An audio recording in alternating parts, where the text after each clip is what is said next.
What's up, y'all? It's Antoine Winfield Jr., safety for the Tampa Bay Buccaneers. What's up, y'all? This is Jahad Wolf from the New York Giants. What's good, y'all? This is Sterling Shepard. This is Justin Tuck. This boy, Plexico Bears, Super Bowl 42 world champion. Chris Godwin from the Tampa Bay Buccaneers. What's up? This is Saquon Barkley. Dex Lawrence II. Yo, this is Mike Evans with the Tampa Bay Bucks. And we about to go live on Flag on the Play.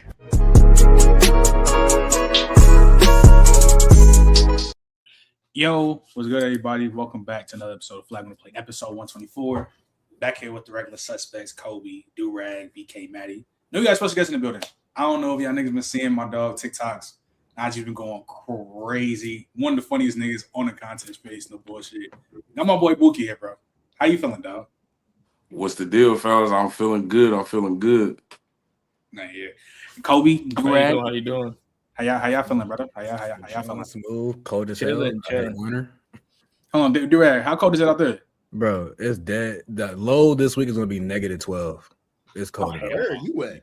Michigan, bro. It's Michigan. bad, bro. My shit, I think we just hit the 30s in Houston, but like, nigga, it's Houston. It's gonna snow in Arkansas, so You in Arkansas? Hold on, where you at in Arkansas, gang?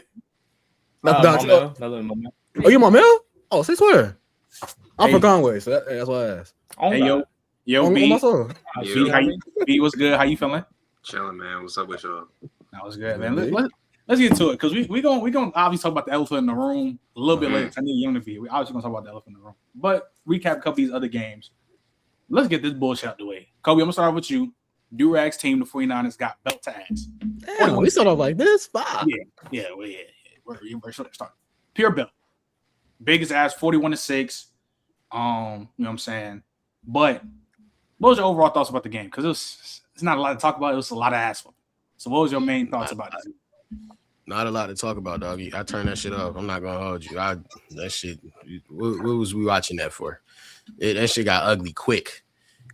And Roger putting belt to ass on that NBA shit right now, man. Came out first play, a kick return touchdown after a crazy game before that. I mean, this is amazing bump we seeing in the playoffs right now.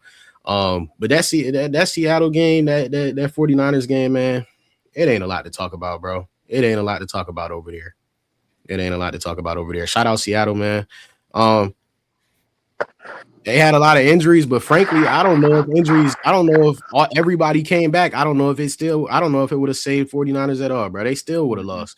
Now it wouldn't have been. I will give you Durag because I see the face you making. It wouldn't have been a 40 ball, but y'all still would have lost. You can't tell me that George Kittle makes up for 40 points, dog. He makes up for 40 points. he can. Are you that serious right now? 40 points. Yeah, They even George Kittle, Bosa, Warner, Michael Williams, Bro. When this defense was healthy, when the defense was healthy, though, we were a top 10 team in stopping the run. And all that Kenneth Walker, Zach Charbonnet shit, that shit boxed out. And hey, bro, sometimes, crazy, bro. And I hear you. Sometimes the other team is just. Sometimes it's just the other team's day, bro. Sometimes it's just the other team's day. And that felt like Seattle's day, bro. That felt like no team would have stopped Seattle that day. That's just how I feel about it. That didn't look like somebody could come in and stop what we saw from Seattle. They just looked like a juggernaut that day. That's how I feel about it.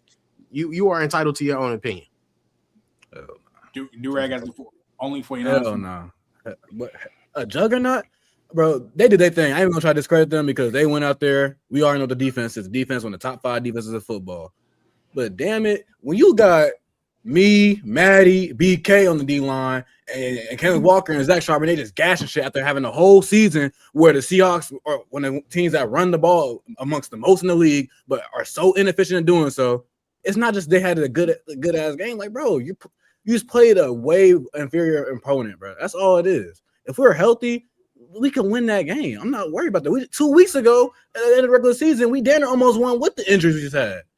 Now, they hooped this game. And they hooped this game. I'll give them that. They hooped this game. I don't give them their props. It is what it is. The Niners, we overexceeded. All the injuries. No one said us to make it this far as we did with the injuries. So, I'll take what I can get. But let's not like these motherfuckers just goddamn 2024 Eagles, what they just the juggernaut because No, I didn't. I said they looked like on that day. I said no, they on looked. that specific day. I ain't gonna lie, them niggas.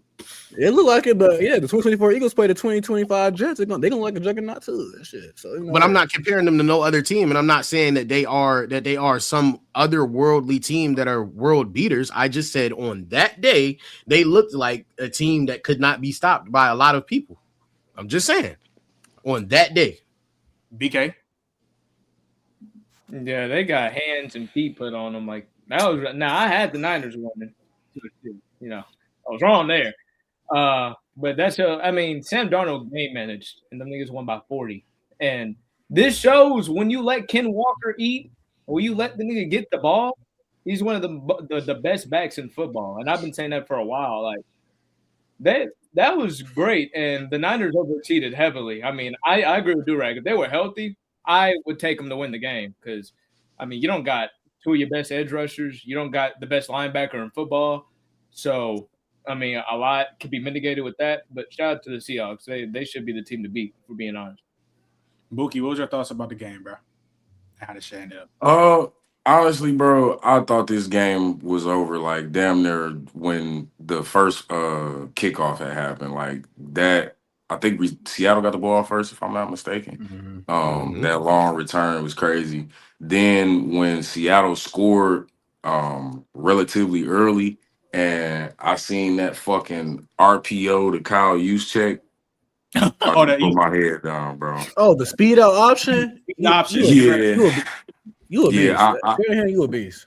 I'll give it kind of I love Kyle Juszczyk, bro, but I don't know. It kind of seeing that play so early just kind of it made me feel like that they kind of submitted to Brock Purdy's like his shortcomings early. Like I feel like that play coming out so early was just kind of like a sign that they didn't have a lot of answers. I don't think Seattle was no world beaters, man. I think this Mike McDonald, Kyle Shanahan shit go a little, you know, it's got a little depth to it, and he knows Shanahan's system, you know, in and out, bro. Seattle is not. I don't like bro said. I don't think they're the 24 Eagles or anything, but I mean, they O-line was dominant. I think the 49ers like really, really coached their way to the playoffs this year. I don't think it was like a talent thing at all. So I think the outcome was 40 points is crazy. And I can't see George Kittle solving none of that shit. But, you know, like I think that it kind of played out how it's supposed to. I didn't see Seattle struggling this game, especially when I seen that line was -7 when Sam Darnold was supposedly super questionable and all that. Like I seen all that and kind of knew. Or Maddie, there ain't shit to talk about. Like, yeah, a lot of my ops been catching belt this divisional round. Josh Allen, the 49ers. You know, I'm a Lions fan. So why we? Oh man, you got a Lions fan. You still butthurt, man. Yeah, you'll get one. You know what I'm saying? So yeah, I'm just sitting back enjoying this, man. Man, B, how you? Because I gotta ask Bookie about his lines real quick. But B, how you feel about the game? If I get back to Bookie. Man, I ain't gonna lie, this game got out of hand pretty damn quick, man. By halftime, it was over with. They put them niggas to sleep. Yeah, I mean the run game, the ground and pound with Charbonnet and Kenneth Walker. Yeah, it's pretty deadly. And the 49ers was just committing a lot of turnovers, a lot of easy mistakes. And when you get down in when they get like a 2-touchdown lead against this defense, it's real hard to come back, honestly. This defense I think is the best in the league. Yeah, it just got deadly quick, man. They had to get him out of there. That was sad. That was sad to watch. Yeah, I wasn't. Once I seen Kittle was hurt, I had Seattle winning, but I wasn't expecting like Dave 41-6 though, bro. Yeah, like damn, bro. 41. I think that's the point that I'm trying to make, bro. Like even this is the NFL at the end of the day, bro. Even if you see injuries, even if injuries are on the other side, like cool.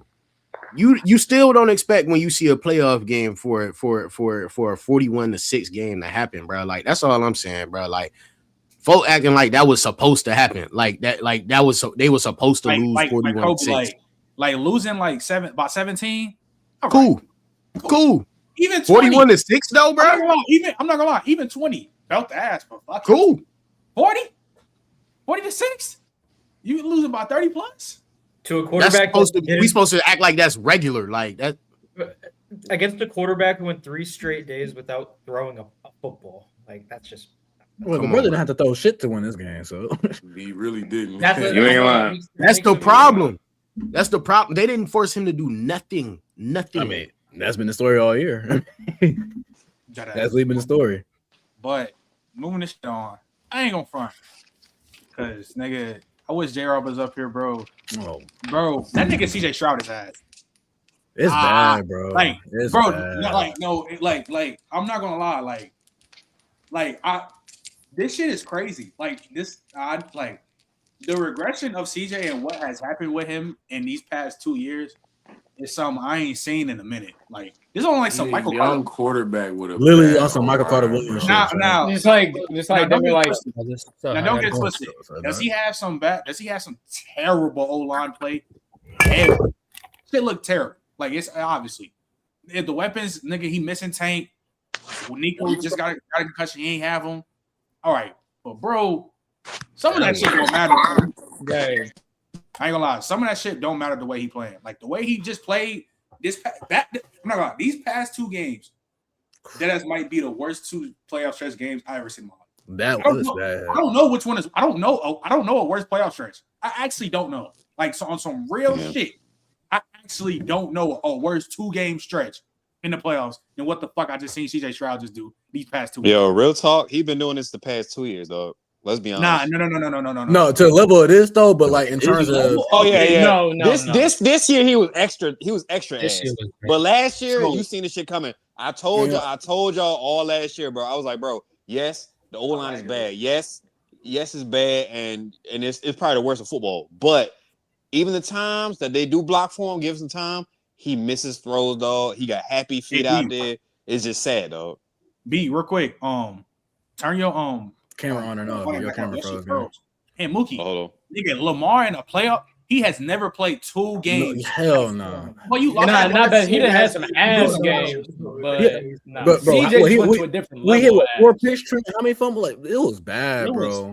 and so He walked into the stacks. Bro, he Davis pissed. Mills, that probably could have won that game. So I'm a- I was I was put him in. I was saying, at what point do you put Davis Mills in the game? niggas, come on, we know. Like, we know it was know that Davis bad. Mills not touching- niggas know Davis Mills not touching the field. But so F dot, I'm gonna start off with you because you just joined here. What's good? Appreciate you. What's up, Shot, man? What was your thoughts on that Texans and Patriots game? Man, this game, honestly, man, I had the Texans win this game. That defense was so dominant. We already knew. Me and Brandon was talking about this before the game. We knew it was going to be a defensive game. We knew the offenses were going to struggle this game, but I didn't think it was going to look like that. I mean, CJ looked terrible out there, man. I was a CJ guy. I harped for him last year. The O-line was terrible and stuff like that. But this year it's no excuses, bro. The O-line was a lot better than last year. He still played mid this whole season. I don't know what it is with him. I mean, like if you look from his rookie year, the throws and the accuracy was his biggest thing, and then you look at this year, it's like the accuracy is gone. Like his progression, he doesn't go through his progressions like he used to. Like he looks timid in the pocket. It's unfortunate to see. Shout out Drake May. I think he had an okay game. I mean, he didn't do anything spectacular, but he made enough plays to win the game. So shout out to him. I think both these defenses balled out, man. That's my whole standpoint on this game, man. B? Yeah, CJ just wasn't himself. He didn't look motivated out there, even when all those turnovers that he called, you could see him on the sideline. He just did look out of it. He did not want to be there. And they got him up out of there quick. Actually, they were still in the game. The defense was so good, they kept him in the game. Honestly, Drake May didn't play that well either. He had some bonehead plays, but to CJ was so bad, and that defense had to keep carrying him. And they still like the score was closer than what you think, but they were just so far and away because CJ could not get anything going, bro. It's real bad out there. They got to really make a decision on like whether or not they want to keep him or not because he looks that bad. It's like, do you get rid of him or not? I don't know. I don't know what's going on, but They're not gonna get rid of the nigga. But he just I don't think they're gonna do that because honestly, who are you gonna replace him with? But it looks bad. You really gotta get somebody to really mold him and get his confidence back because right now he just does not look like himself. He has not looked like himself the past 2 years. His rookie season wasn't that. It wasn't that like spectacular as I thought people put it at. It wasn't that. It wasn't that. It was a lot of It was a lot of play action. It was a lot of deep bombs. He did play well, but it wasn't the best I ever seen in my life, like people were saying. But he got to get back to that. Honestly, he got to get back to the basics because he just ain't it right now. They need a run game to do that. Absolutely. Hey, B, real quick, leave and come back because your camera like delayed. Just leave and come back. Damn. Well, yeah, it's cool. We hear you, but just leave and come back real quick. But Bookie, what was your thoughts about this game and how this nigga CJ Stroud played, bro? Man, the Texans people talk about the Bills being cursed. The Texans might be cursed for real because this 0-7 in a AFC divisional that's a crazy stat to me. I've heard crazier, but 0-7 is crazy. And for CJ, like dude said, his rookie season wasn't like, Hall of Fame worthy, but he looked like a very competent. When that season ended, his rookie season ended, people had high hopes for that future offense. Or they got Tank Dell. So in my opinion, I feel like to some degree you gotta hold the Texans and that offensive line but not to scapegoat them. But you gotta look at this shit a balanced way. Like dudes don't just regress out of nowhere and completely forget how to play football. Like him having no running game, meaning that offense was gonna be one-dimensional regardless of what they did. That affects like how he's gonna look. That's gonna affect his growth. I feel like if any other competent quarterback was in that starting lineup was starting for the Texans, I feel like they would have won that game. I'm not gonna lie. Drake May had his he had a horrendous first half, but obviously he strung it together and ended up completing and doing what was necessary. But that Houston Texans defense is generational to me. I'm not gonna lie, and I think with any kind of competent quarterback play, you gotta throw them in the mix for a Super Bowl.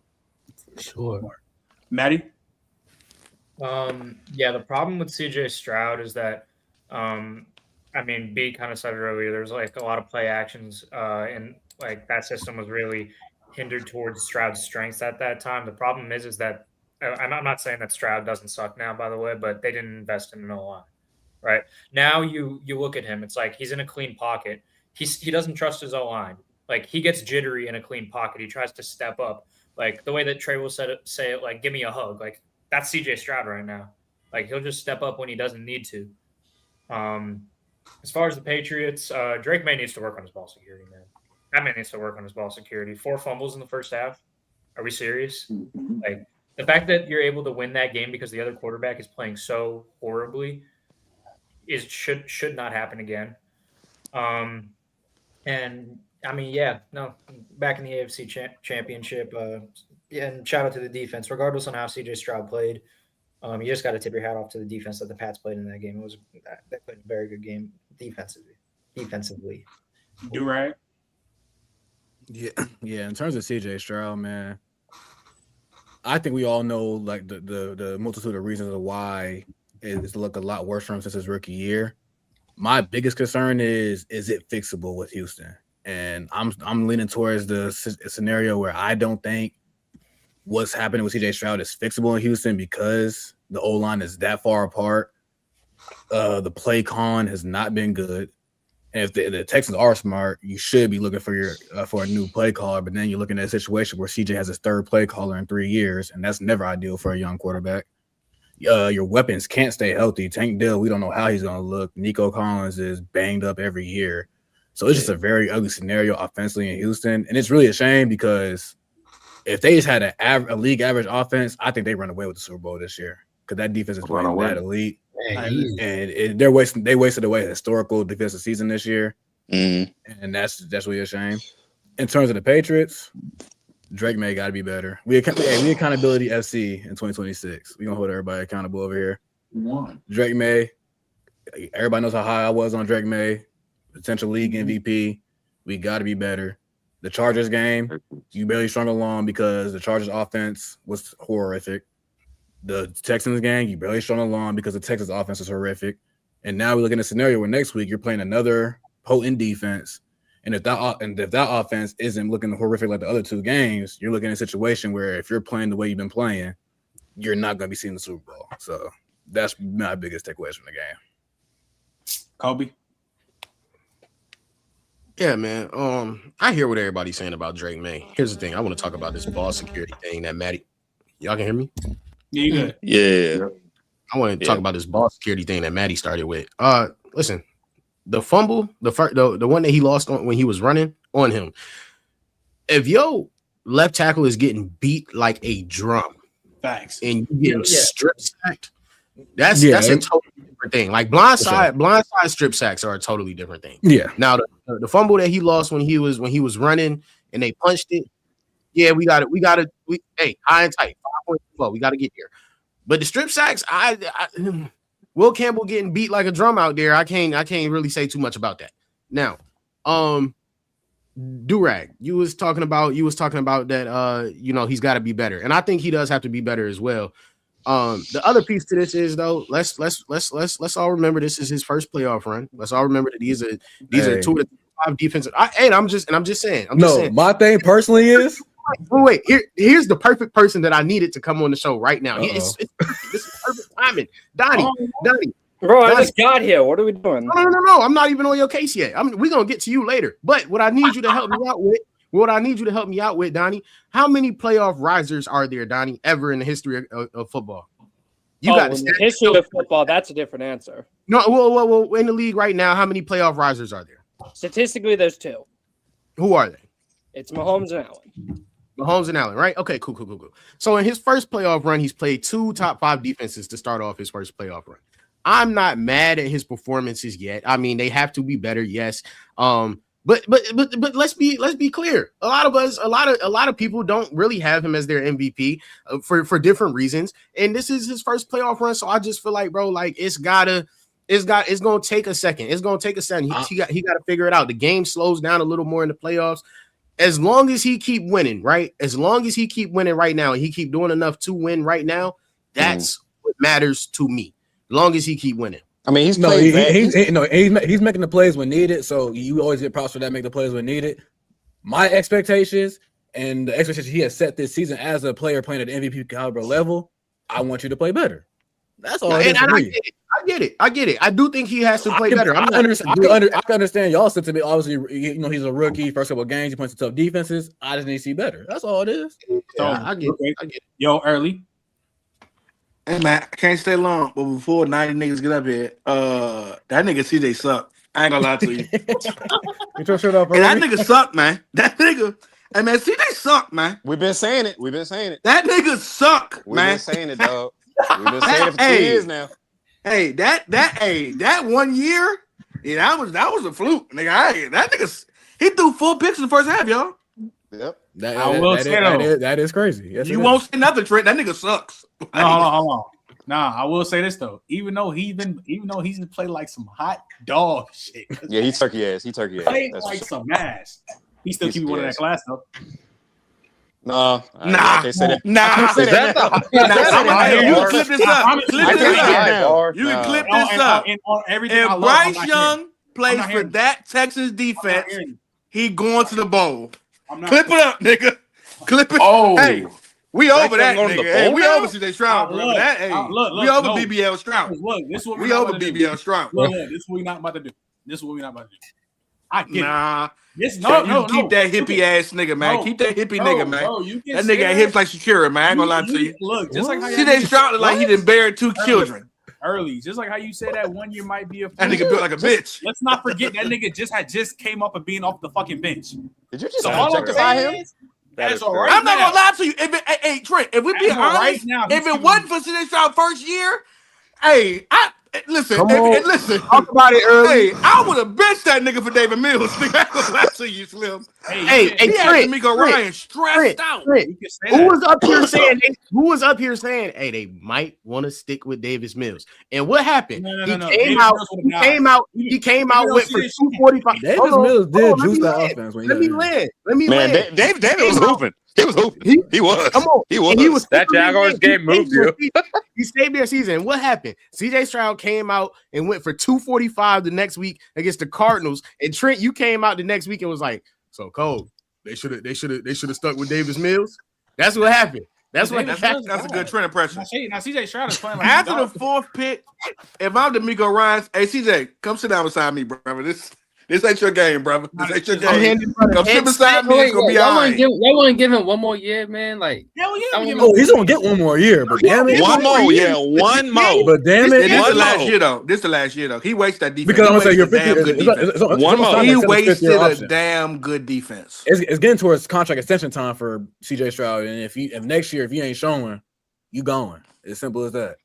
Well, I wouldn't say he's gone. He still has the 50. Nah, he might like I don't know. And little bargain. And the last thing I want to say before I go, we got to start respecting Bo Nix, man. I'm tired of the Bo Nix slander. Nah, let's get to it. Enough is enough, nigga. That nigga be hooping. That white slow down. What? He made some plays, but there was some lows in that game too, though. There was some lows, but he made some plays. Hey, while I got you, the white man lover.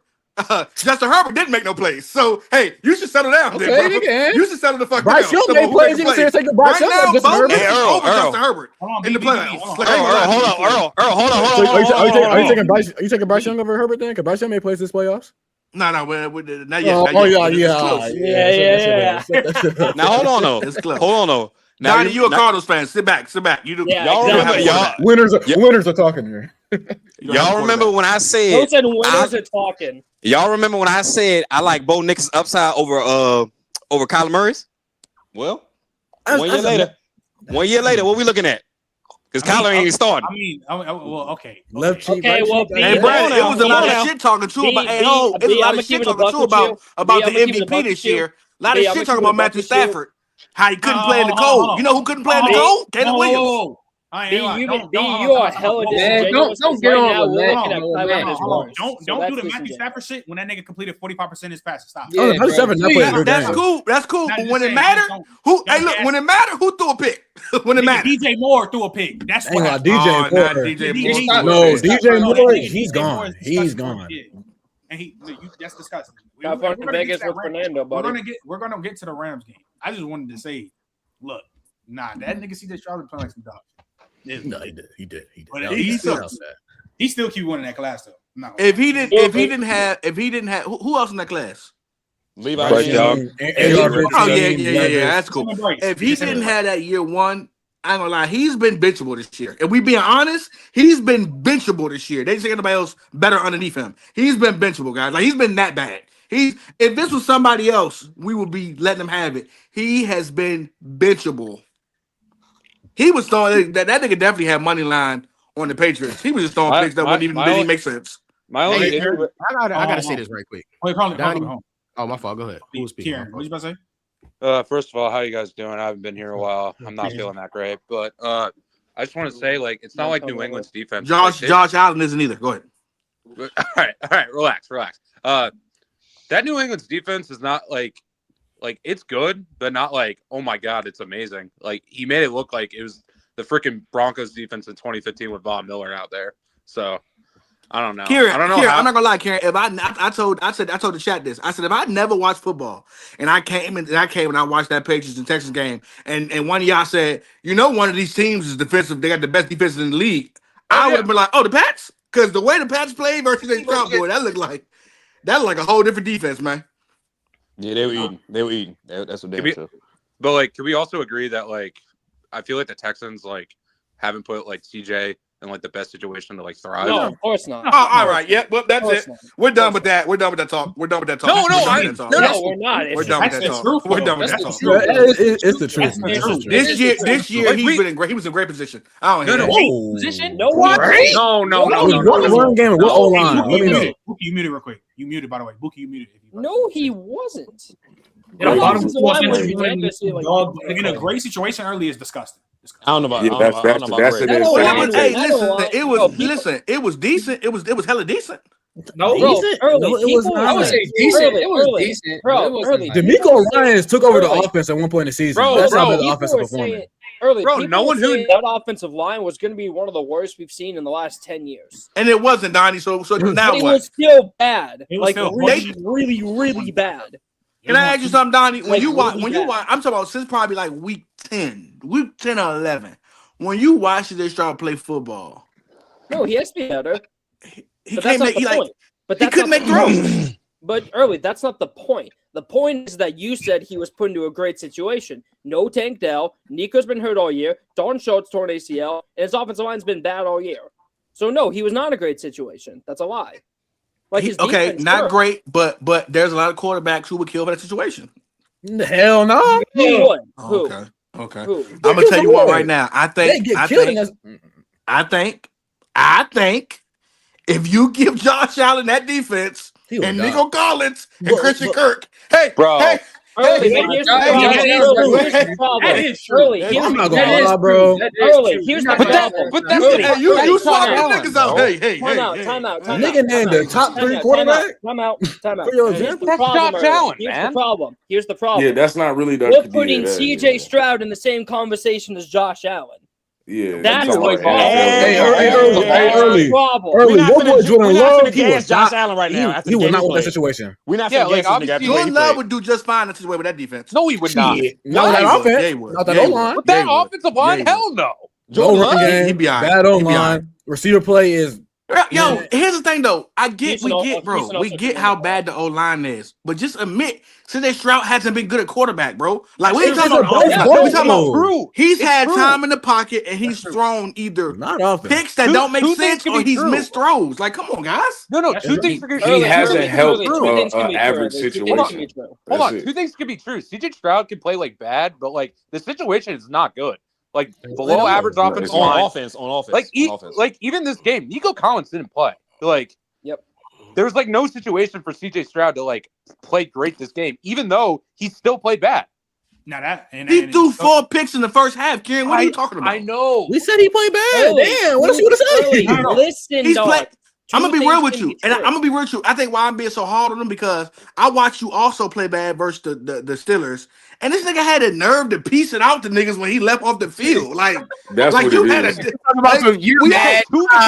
What is wrong? We deserve every bit of that. Hold on. Now, hey, if I want to play our game, I'm talking about he's not wrong. Hey, here go another one. I know we hate his playoff success. I like Dak in that situation too.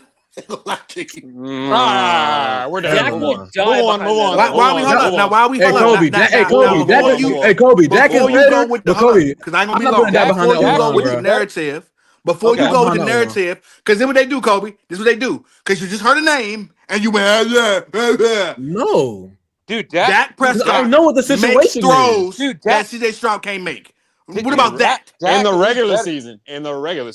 Dude, and Dak is better. Dak is better, but he's not the caliber of quarterback as Josh Allen to take over that responsibility. Yeah, like comparing Josh Allen. So we're saying, Kobe, you think with Dak Prescott on that same team, it wouldn't be a better situation offensively? Dak has had teams, and he's never produced. Better because Dak's a better We're talking about this Dak right now. We're talking about Dak 3 years ago. But not that. This version of Dak, guys. You talking about 33-year-old Dak that still ain't figured it out. He's like 31. You're nasty. All right, okay, exactly. What I'm saying is, like, dude, yes, Lamar Jackson, yes, Josh Allen, yes, Mahomes, yeah. Lamar Dak, what? no. Lamar who? Lamar Jackson. Hey, man, stop, man. Stop, man. Because all I'm saying is this. We're going to be fair. We're going to be fair. Hold on. I'm just saying. We're going to be fair. Kobe, hey, Kobe, I'm with you on this. We're going to be fair, guys. We're going to be fair. Don't sit there when I say Dak Prescott name, poo-poo Dak Prescott, and act like Lamar Jackson ain't been shitty. Like, that's what I'm saying, bro. Kobe, I see what you be meaning, Kobe. I see what you be meaning, Kobe. I see what you be meaning. Whoa. So wait. So you can say that Dak Prescott wouldn't be better in that situation, but if a nigga bring up Lamar, you talking about let's stop?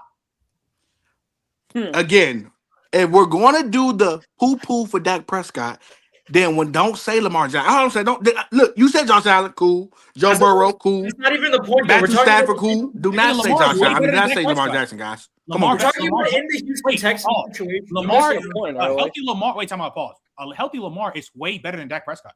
And Lamar has the skill set to where he's able to play in worse situations like that. And mobility. We've also That's a factor. Lamar. That play style is not catered to have a. Hey, Kobe, come on a ride with me. Hey, Kobe, come on a ride with me, Kobe. It's 2023.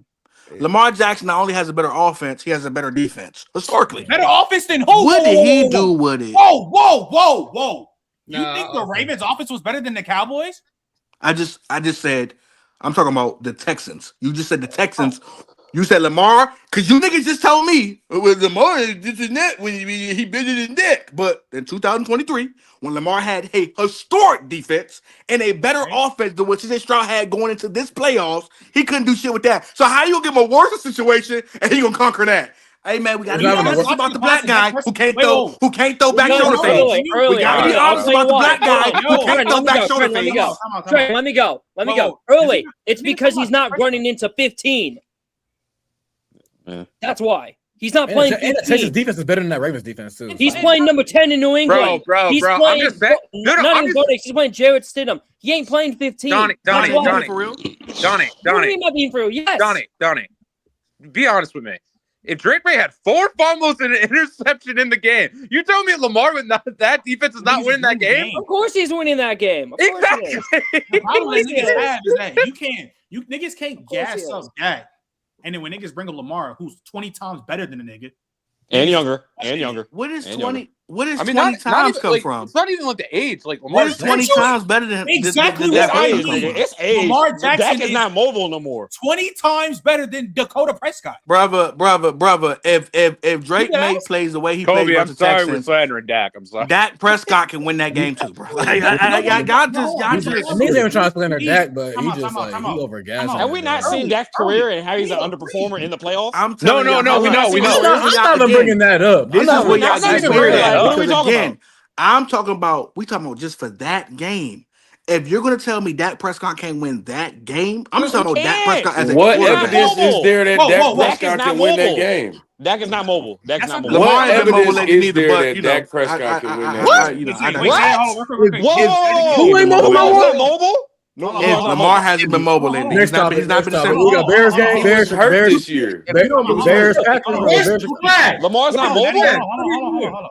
You hear what I said again? Lamar hasn't been mobile lately. He's been banged up lately, so he hasn't been mobile lately. The year that he was hurt, he's not rushing as much. Shocker. Banged up. Wait, but Buki, what was you saying? He just ran for 900 I don't know what's going on. Yo. The year that Lamar Jackson experienced hamstring injuries is the year that he doesn't run as much. That is like some of the most lukewarm shit I have ever heard in my life. Of course. So we still doing the Lamar caping right now. We still doing the Lamar caping. You're being He was injured. What Hey, Durag. Lamar is not Caucasian. Stay out of this. I don't care what he is. We're still doing. You're just lying. I'm not gonna lie. You're start lying. Durag, you are the Terry Crews of the podcast, nigga. Like, what do you mean? That's cap. All right, don't be disrespectful. He like, Getting compared to Terry Crews is pretty goddamn bad. Hey, Durag is OJ Simpson, baby. He like a white thing. Anyway, here's my thing though. Whoa. My problem. He do. Durag like white quarterbacks. Hold on, Mookie, here's my problem though. I won't even give him the hard. I won't shit on him for what he did his last game versus Steelers. But all I'm saying is that when it comes to Lamar Jackson in the playoffs, we got to stop acting like Lamar. We keep saying I think what we do is the thought of Lamar when we see it in regular season and that. Because if we're being honest, bro, Lamar has become one of them quarterbacks who's a regular season quarterback. We like Kobe. As much as we play with Dak name and go, he's a regular season quarterback.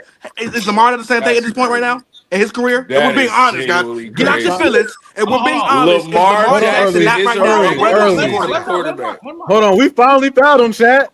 Hold on. The Bobo. Wait, Boogie, what you about to say, brother? Go ahead. Lamar Jackson being delegated to a regular season Robin quarterback is the craziest shit I've ever heard in my life. That is insane. How I would like to hear this. I want to let you land. I want to hear you explain. What has he done in the playoffs? I'm asking you. Context, brother. Context. We we gonna give context to Josh Allen, it's no way we not giving it to Lamar. Josh been mid, but Josh is a better playoff performer than Lamar Jackson, so we can pass that. How? He has no rings to show for anything. He's never been sniffed a Super Bowl. So you only have to win a ring. Can we get to this? You only have to win a ring to be a better playoff performer. Does anybody else not agree that Josh Allen is a better playoff performer than Lamar Jackson over here? No. This is you're right. He got to the AFC Championship game and lost. He just has so much. He's so much of a better performer because of that. I forgot. I completely forgot about that. What? We being disingenuous. I'm not even gonna lie, dog. What are we doing today? We being disingenuous. Like Josh literally plays better. Like Josh is literally. I'm not defending Josh. I'm not defending Josh I after this, I bro. can show you it. I can show you. All right, so At this point, Lamar is black Peyton Manning. At this point, all right, bro. Is that a problem? Yeah, I was gonna say. MVP. That's damn He good. gonna Wait, win the regular season up, wait. but when the playoffs come, he gets shaky. Trent. So Lamar's the top 5 quarterback ever? Yeah, that's basically what you're apparently, saying. That's what I'm That's hearing. basically what you're saying. I mean, That's we what don't. you're saying. Hey, look, we don't poo-poo. We don't poo-poo. Is there a what Peyton YouTube? Manning Is was. there We don't poo-poo Peyton Manning was the YouTube? regular season, but Is we there a we also YouTube know compilation ourselves video? know that he didn't perform in the playoffs. Like you No. said. I got a question. Is there a YouTube compilation video of Peyton Manning's receivers dropping crucial catches and touchdowns and shit? Hey, Brandon, can you tell him about some of those Peyton Manning years? Can you tell him about some of them Austin Collie years? Can you tell him about some of them years? I can't. This makes no sense to me how we're comparing Lamar Jackson to immobile Peyton Manning. I don't understand where you're going with this, but go ahead. So Brandon, I don't understand where you're going with this, but go ahead. Brandon, this is where we're going with this. Night and day. Lamar can easily get another quarterbacks. MVP in the next 2 or 3 years. Lamar can get 2 MVPs in the next 3 to 5 years. All what I'm I've saying heard is that is as long as he early doesn't cook. perform in the playoffs, he'll go down as one of the better quarterbacks of this game. But we both know what separates you is your regular season play and your playoff play. Bro, That's do you what know how many separates you and quarterbacks puts are you on the actually upper great in the echelons playoffs? of the Joe Montanas to me, of the Tom Brady's to me, of the Patrick Mahomes to me. Like when you start to elevate yourself in the playoffs and you can get past the hump, that's when it matters. Now we'll see with the new regime. We give Lamar the excuses. I understand. Wide receiver 1 and. John, I couldn't wait to get rid of John Harbaugh, but if we're being honest about Lamar Jackson's play in the playoffs, it's been poor. All I'm saying is when I bring up that press card and y'all go, who? Let's not act like Lamar Jackson's done something to make you go, he likes that when it comes to playoffs. He also underperforms. I don't understand. It's been more of a jump. Wait, no. Hold on, B. Did you hear your statement? Say it again. Say what you just said. Dak also underperforms. I don't know where he's going with this. Wait. No, that is exactly where he's going with it. What was the first word you used? Also, we got caught up in so much bullshit. No. The first word you used was also. The point that he's trying to make is not to justify one for the other or the other for one. The point is also. He said y'all poo-poo Dak Prescott, and then y'all cape for the other. The first word you I don't used. cape for Lamar. It's a skill set thing. Lamar has a skill set that allows him to be able to work in a situation. I don't care what the playoffs. You're talking about being able to work throwing the ball, Durant. What's the skill set throwing the ball, Durant? There's not a big difference between Dak and Lamar. I'm not hearing that. No, what the fuck are you talking about? There's not a big difference. What the fuck are you There talking is about? not a big difference. Stop being weird because he can run. What is niggas? Nigga, he's the greatest. Why act like that shit don't matter? That's crazy. Or Tampa line and no win game. Being the greatest looking quarterback ever doesn't matter. They say why it don't matter, right? I'm gonna tell you why it don't matter. Because has it helped him win games in the playoffs? Has his team helped him win games in the playoffs? He's a regular season Time out. Kobe, they just love Lamar. Kobe, they don't want to be honest. They don't want to have an honest conversation. I swear to God, the way y'all praise Josh Allen. Bro. The nigga Peyton Manning is stamped a top 3 passer to ever play the game. That nigga didn't win a Super Bowl till 2006 and then got drafted in 1998. So that shit is hella fucking disingenuous. Didn't lead to winning. You niggas don't forget he played a backup quarterback. Jay Cutler was hurt. Trent, don't forget. Don't forget Peyton Manning played a starting quarterback on that team. Don't forget, in that run, Peyton Manning threw 3 touchdowns to 8 turnovers. 7 turnovers. He still with the Hold on, Kobe. Let me say. It's the fact that Lamar got hurt this year. He been working with a hurt hammy. Now niggas talking about fucking him and Dak Prescott, him in a conference. Them niggas will never be in a conversation. Craziest shit I've ever heard in my life. Crazy. Kobe. Go ahead. Why they slandering Jay? Kobe, you know what this is, Kobe. Can we please get to the Josh Allen slander? I want to slander Josh Allen, please. Yeah, we're going to slander Josh Allen. I want to. Please tell me how Dak and Lamar not a fucking difference. Do we, hey Trent? Do we think today that Lamar is a better thrower of the football than Dak Prescott? You don't have, nigga. You heard what he just said. The quarterback, Kobe. He's gonna tell me you ain't got to, Kobe. He's gonna tell me the quarterback. Look, here's the issue. Even if I say no, Lamar is still a great passer. Period. Lamar's a great. He came off an injury, so if you want to just do that, bro. All right, cool. We're talking about can niggas give me some Lamar Jackson back shoulder Lamar fade Jackson highlights? still hold on, time out. Can niggas give me some Lamar Jackson back shoulder fade highlights? Who the hell can catch a back shoulder on that damn team? On that team. Zay Flowers? You throwing it to Zay Flowers? Lamar's now the pool is 100 yards. Zay Flowers. Okay. Stop. Lamar Jackson is one of the best rushers in today's football, and we already know he's by far the best rushing quarterback ever. That's cool. So if you think Dak Prescott is fucking Peyton Manning in the pocket, then there's no reason you should even have a fucking conversation between him and Lamar.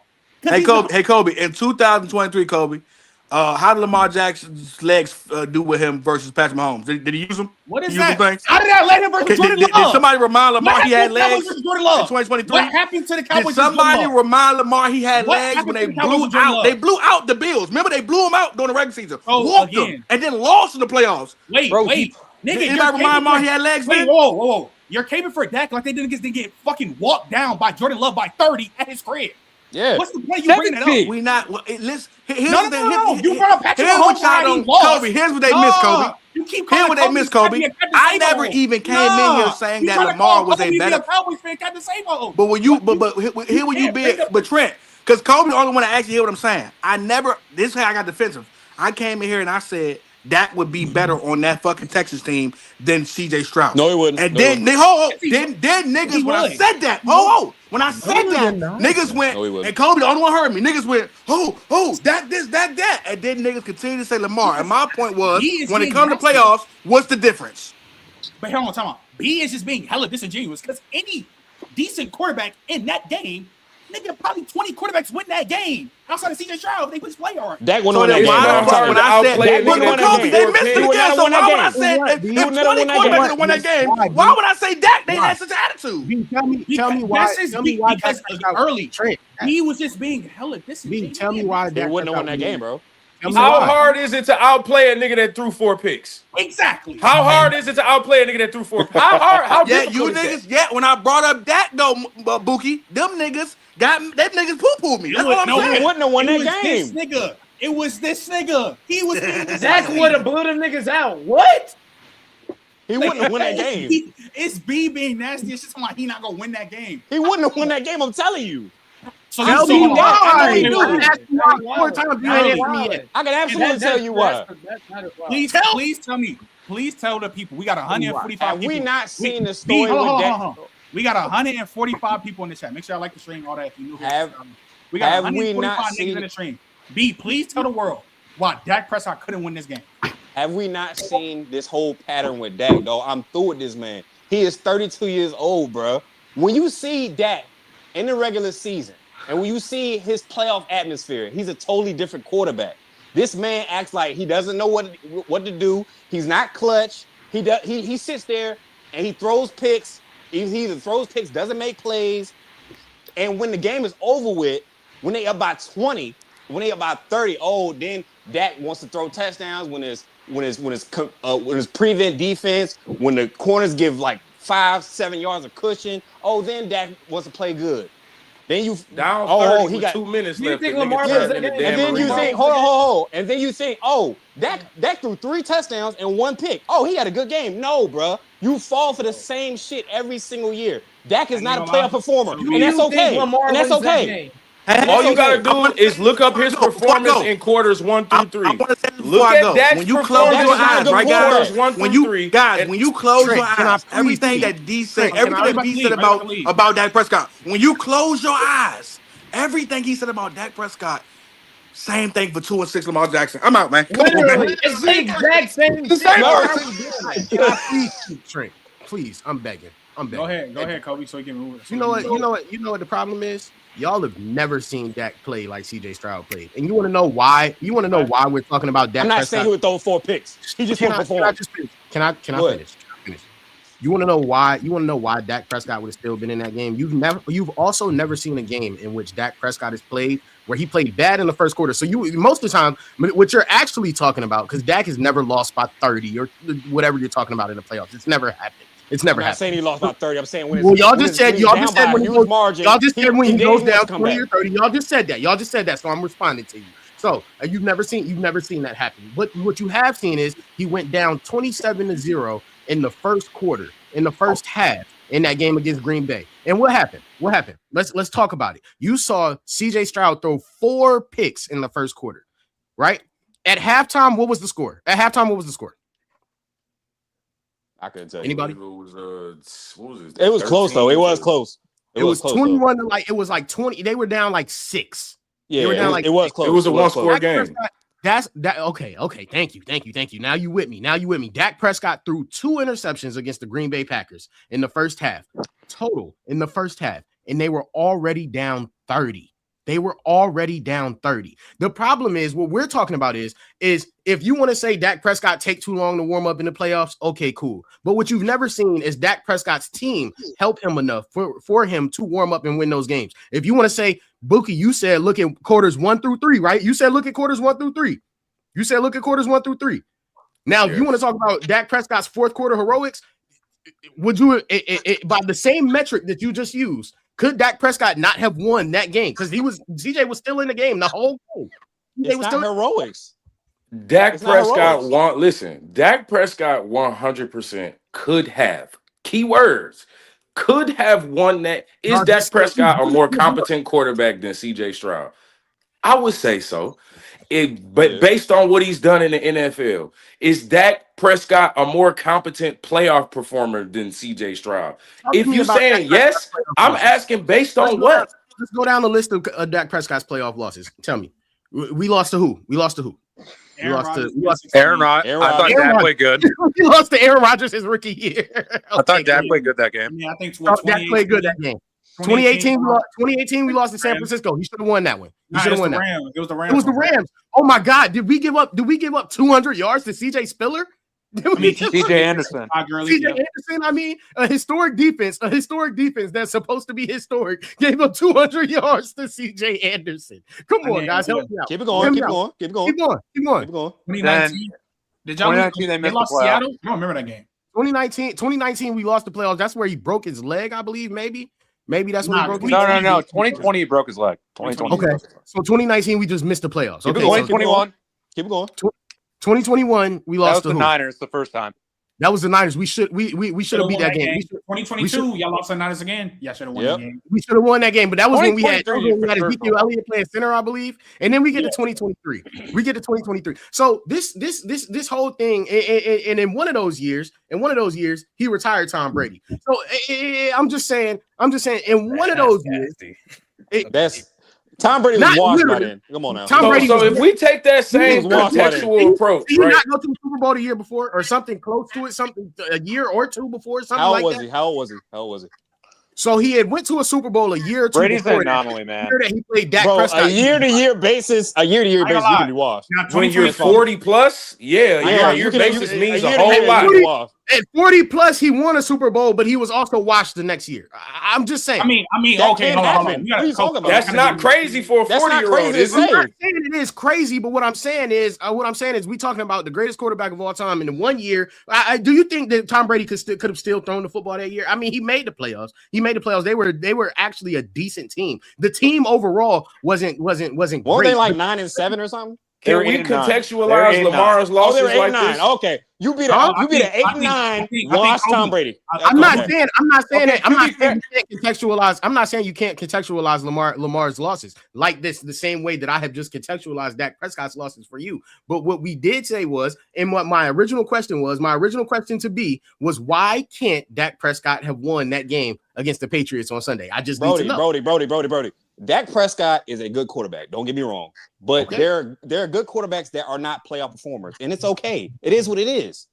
He's 31 years old. I don't know either, Jigmore. That's why I say B is being like I don't know. B is being so disgusting. I'm not saying he would have threw 4 picks, but I'm saying said he wouldn't have won the game. I don't think he would have won the game. I really don't. I really don't, bro. This You're telling me that Drake May fumbling 4 times and throwing a but pick? it's cool though. Hold on. And Dak wouldn't capitalize on that?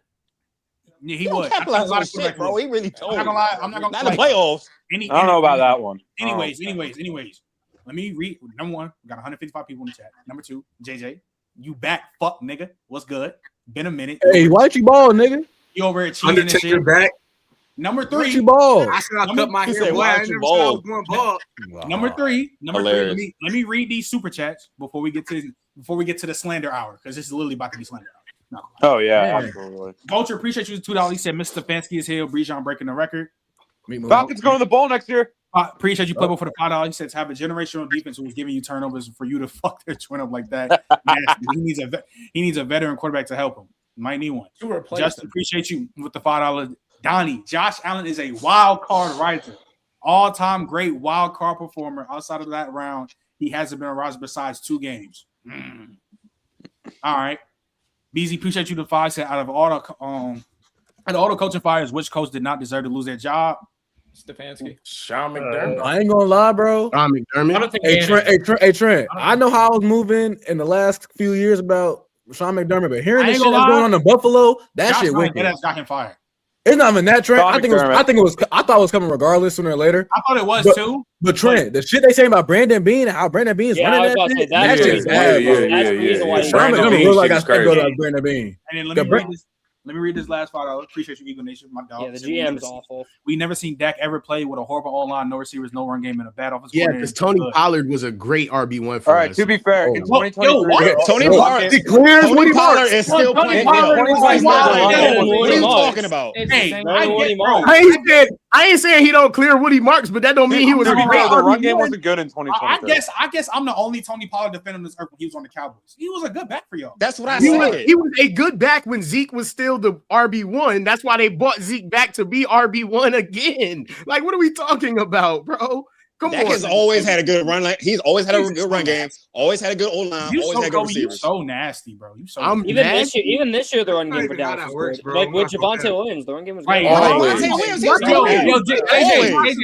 JJ, they brought back. He ain't never had to struggle. He ain't never had to struggle. Never. They brought back 2022 Zeke to be RB1. Why they not? Wait, did they not?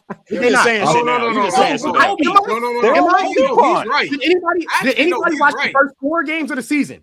Did anybody watch the first RB1 minutes? Zeke was literally the running back one for the first 4 games of the season. No. But that's not how that works. Just because Tony Pollard was RB2, that means your play caller don't know how to use Tony Pollard as an RB1, but he knows how to use him as an RB2. That don't even make sense. They're doing the same thing. Meanwhile, he's playing. Can somebody bring up T. Roy's comment, bro? I'm not lying. They literally brought back Zeke to be RB1. I swear. I'm not trying to troll or nothing. All right. Slander hour. Before we're gonna talk about Chicago beat the last game. Got to talk about this game. Obviously, elephant hour. Oh, I say elephant hour. What the fuck? We got an biggest elephant in the room to talk about, and I'm gonna let Buki go first because he done made multiple videos. Oh, this nigga. Is it my time to shine? Yeah, it is. So Buki, is it time to finally say that Josh Allen is a fraud? Is it time to finally say that Josh Allen is a fraud? That shit it's been time to say that Josh Allen is a fucking fraud. He always been one. He never not gonna be one. And if you hoping on that shit to change, you might as well hope for ice water in hell, nigga. Talk to him. Don't have a clutch gene. Talk to him. He doesn't have the IQ. He doesn't have the smoothness or calmness in the pocket. He doesn't have. Listen, man, I have never seen such great quarterback physical attributes be attached to such a fucking coward. Josh Allen is 6'5", 250 pounds. When the pressure is on, when you actually need him to score the football, when you actually need him to throw a 50-yard unnecessary ass dot on 2nd and 3, after your running back just is gouging the fucking defensive line of the other team, he doesn't do it.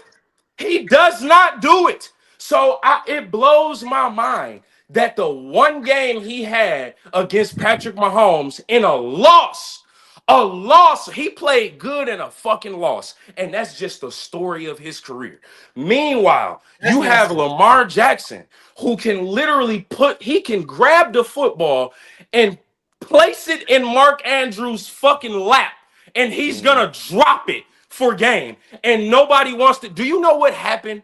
Do you know what the dialogue was when Lamar and Mark Andrews dropped that football? Everybody said, why the fuck didn't Lamar catch it instead? So I'm trying to figure out how a big ass 300-pound man that has literally always had a competent coach.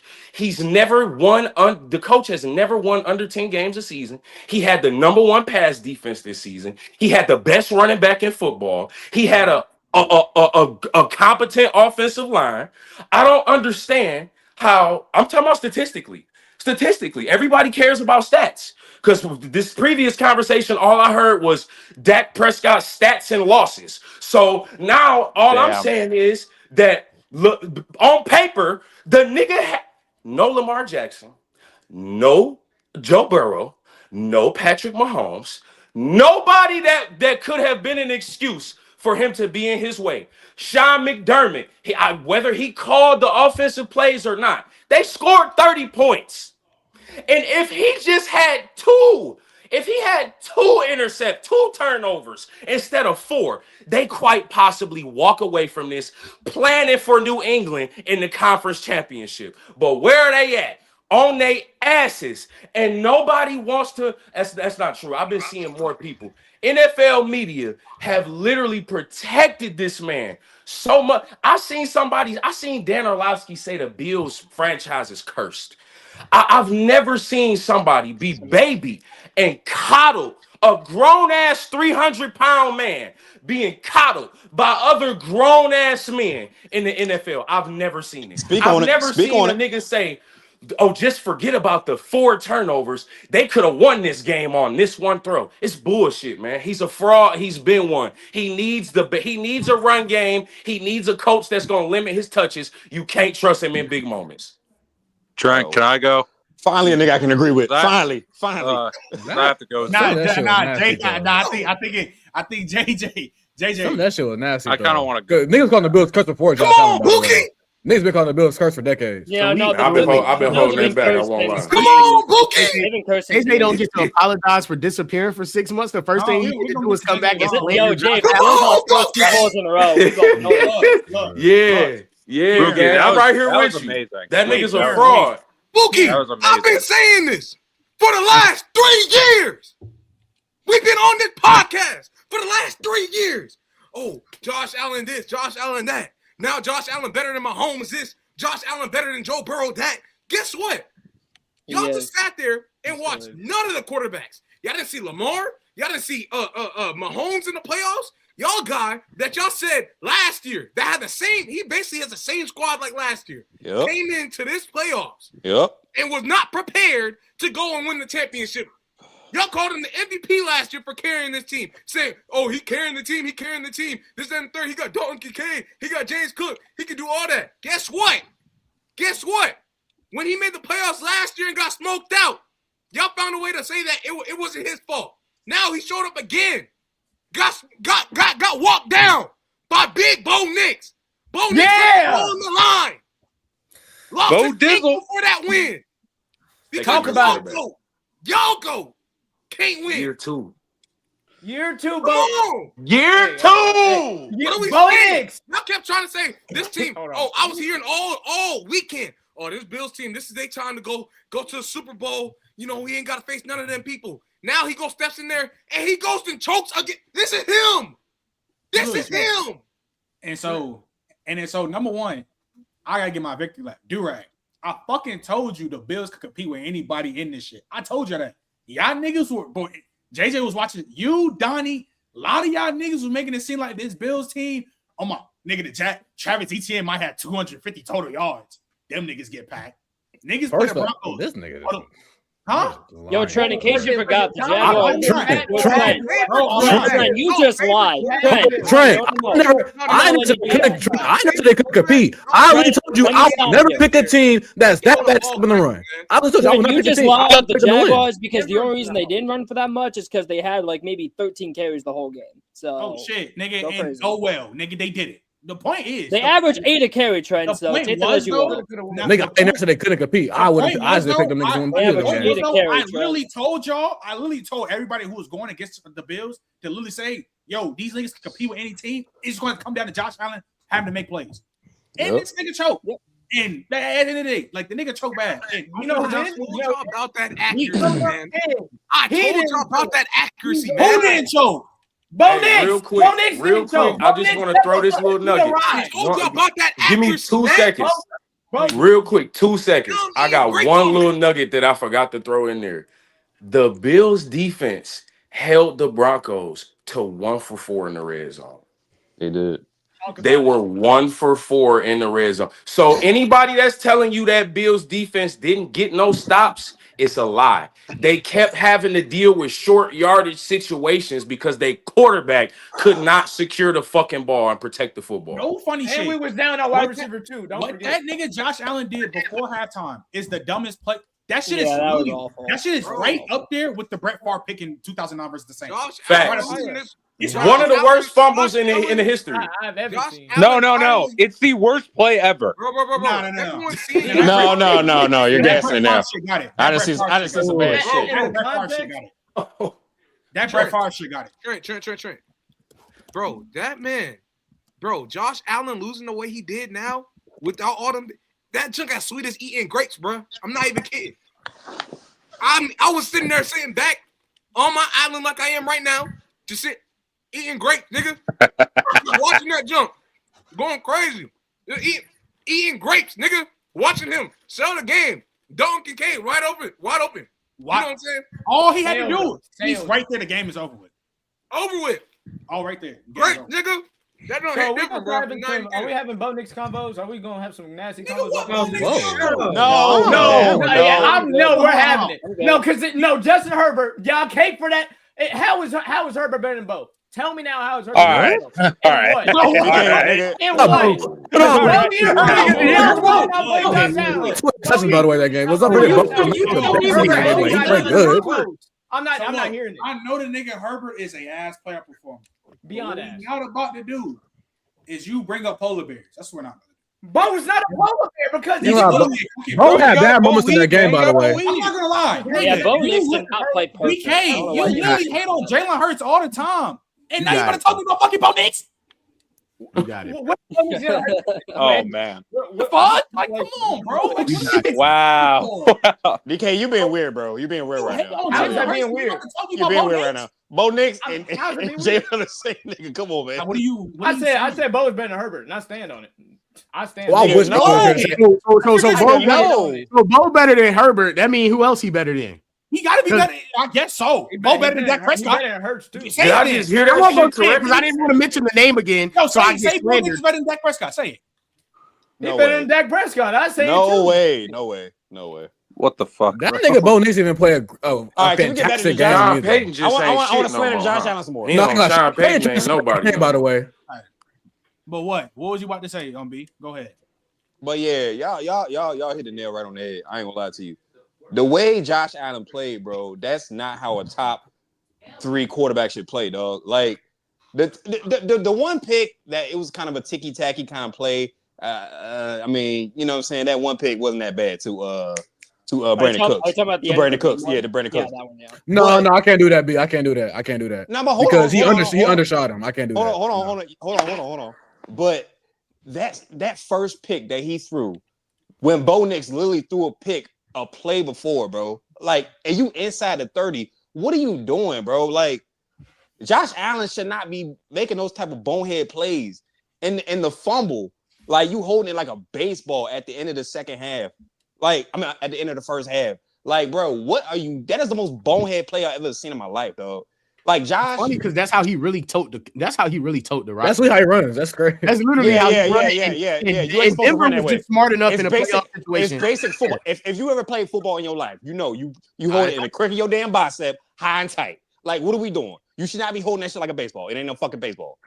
The way that they executed this game, I feel like from the coach's standpoint, okay, the offensive coordinator, he was in his bag. They schemed him up to get open. Like y'all gonna respect Khalil Shakur, by the way, because he's a dog. Honestly, he showed his ass. Like, he played well. And Sean McDermott, he's a defensive-minded coach. That defense played very well. Before Josh Allen had all them turnovers, they were stopping them. Like, they could not run the ball. Like, the receivers could barely get open. Cortland Sutton didn't start getting catches until like the fourth quarter, damn near, with 3 minutes left. Like, the fact that Josh Allen sat there and played the way he played, and we mentioned him in the same breath as Mahomes. Are you fucking kidding me? We 0-4 against Mahomes? Are you fucking kidding me? Now, mind you, James Cook was balling, bro. I mean, he was getting loose. He was getting loose like a 304. Like, James Cook was doing his goddamn thing. So y'all should have kept riding that fucking horse. Y'all should have kept giving it to fucking James Cook. If you see It's the same story. It's the Russell Wilson, Pete Carroll story. It's the Russell Wilson, Pete Carroll story. The quarterback got to be the knight in shining armor that came to the window and rescued the girl that was crying from her kidnappers. That nigga's a fraud. Every time it's time for him to rescue the bitch, the window fall and everybody know he trying to get the bitch out the house. He can't help it. I know one thing. If that was 15, if that was Patrick Mahomes, there's no way he's playing like that ever. And that's what we talk about. That's what we talk about. That when we put Pat Mahomes in this S tier, that's what we put. We put Mahomes in this S tier because he's in a league of his own. Josh Allen is not there yet. He's 0-4 against Patrick Mahomes. Mahomes sends him packing every single time they play in the playoffs. That's why we talk about Patrick Mahomes and the breath that we fucking talk to him about. He's one of the greatest quarterbacks of all time, and Josh Allen is not there yet because he's not clutch in the playoffs. Hold on. So, Matt, before that is the most first of all, that is the most wild comment I ever said about. Yeah, nigga, DR, you got it. You funny. You got that is the most wild comment I've ever heard. Nigga, just what DR say? The fact that the money came in euros is even crazier. Like, yeah, he from my son DR living. What's his name? He from the Utes, man. He from the UK. He definitely UK. But hold on. Before I get to Matt, y'all two got to explain yourselves. Nigga, hold on. Hey, hold on. No, don't Trey. You can get Donnie at the screen. Fuck Donnie. No disrespect to Donnie. I pop my shit off. Hey, I told you. I didn't pick the Bills to win either of their playoff games. And I no. I also told you, Trent, that I will not excuse bad quarterback play. He played horrible. It is what it like. Simple as that. He played terrible. I can't defend the shit. The shit was abysmal. Simple as that. Yeah, I don't know. That's unbefitting of someone who holds his caliber. He didn't play well. The turnovers cost him the game. Like, there's not really much else to say about that. Like, he played terrible. No. Don't give me no. It turns to call him a coward. I think I'm kind of dragging it. It sounds like somebody from Josh Allen PR team. No, Bookie. No. Hold on, Trey. Y'all ain't let me get my shit off. I'm hearing some niggas with some NDAs in here. It sounds like NDAs. Hold on. I'm hearing niggas be real careful about their speech. I ain't finished talking. The shit was terrible. He missed throws. Like, B tried to get a little out on the little Brandon Cooks interception. Fuck no. You undershot him crazy. That should have been a walk-in touchdown. That's why I say for someone of his caliber. So I'm not giving him no excuses whatsoever. You can never excuse that level of quarterback play. Call him a coward. You kind of dragging it. You pop me your shit off though. So fuck it. The Bills, they always been cursed. Let's not do this. Let's not do it. That's a Josh Allen PR thing. The Bills have been cursed before Josh Allen. That's what niggas been saying. But hell no, I can't excuse this quarterback play. And Trent, and side note, I never said that they couldn't beat these teams. I said I would never pick them to win this game. Kind of trust the supporting cast. Now, shout out to Sean McDermott and Joe Brady. Joe Brady called a hell of a game because he knew he had interviews. Joe Brady hit them interviews this week, so that's a little precursor for the interviews. Sean McDermott, after hearing how Brandon Beane been running shit, I feel bad for you because you really try to get shit right. Yeah. Your defense did show up for once in the playoffs this year. I'll give you your credit. Josh Allen, you fucking sold. How the fuck is Brandon Beane not jobless right now? He got a promotion. That is a damn he good got question. a promotion. I don't have the answer to. He drafted 56 players in the last 7 years and 2 of them in Pro Bowls. Hold on, what the fuck this nigga? Hold on. Yeah, so this meat monster here. So Justin said, Trent, That's don't let insane. Nigga, I just brought it up. You meat munching ass motherfucker. Yeah, I just did. Nigga can't have a long take. Fuck. Niggas gotta be the goddamn Jesus of making takes in this motherfucker. Hey, Durag, you sounded so genuine when you said that shit. No, what do you mean? What did I do? All I gotta say is this. No, because I'm really. Durag really meant that shit. Like, damn, nigga can't admit they wrong. Like, damn. He called him a meat munching motherfucker. I'm not gonna lie. No, you not let me walk away from him. I admit I was wrong. I didn't even say anything. Hold on. I'm just saying. Oh, you didn't have to say anything today. You didn't have to say anything yesterday. We gonna shake your head. Culmination over the last 2 years of knowing you and my dog Dave up there, and how y'all will come at me and ridicule me for talking about that fraud up in Buffalo. That dude that wore number 17, but I still think he's second best quarterback in football. When they need Yeah, him he's to. still QB too, Jay. I still think he's QB too. He's a pack. That's what he is. He's not QB2. Okay. He's a pack. And Joe Burrow can't get to the playoffs to become a pack, nigga. Stop bringing that nigga up. Please. Hey, Joe Burrow's been to the Super Bowl though. That's all I know. At least he beat That's Patty. crazy. We can have Contextualize it with Josh though. JJ, your guy hasn't been in the Josh. playoffs since I was at community college, brother. Hey man, we talk about organizations until it's time to talk about organizations. Am I right or Yeah, wrong? right. Shout out to community college. Shout it out. Hey, shout out. Nah, but look. And Josh. And Buki, Josh. man. Hey, hold on. I'm sorry. Everyone give a round of applause for what Buki, man. Man, Buki really just put that man in his third. Hold on. Trent, no, we're not gonna let this nigga who was ducking for half a year damn near to come in here and try to dictate shit. Nigga, where you been at? Oh. Your Falcons up Everclear. Bryce Young had a good little playoff game. We couldn't find you.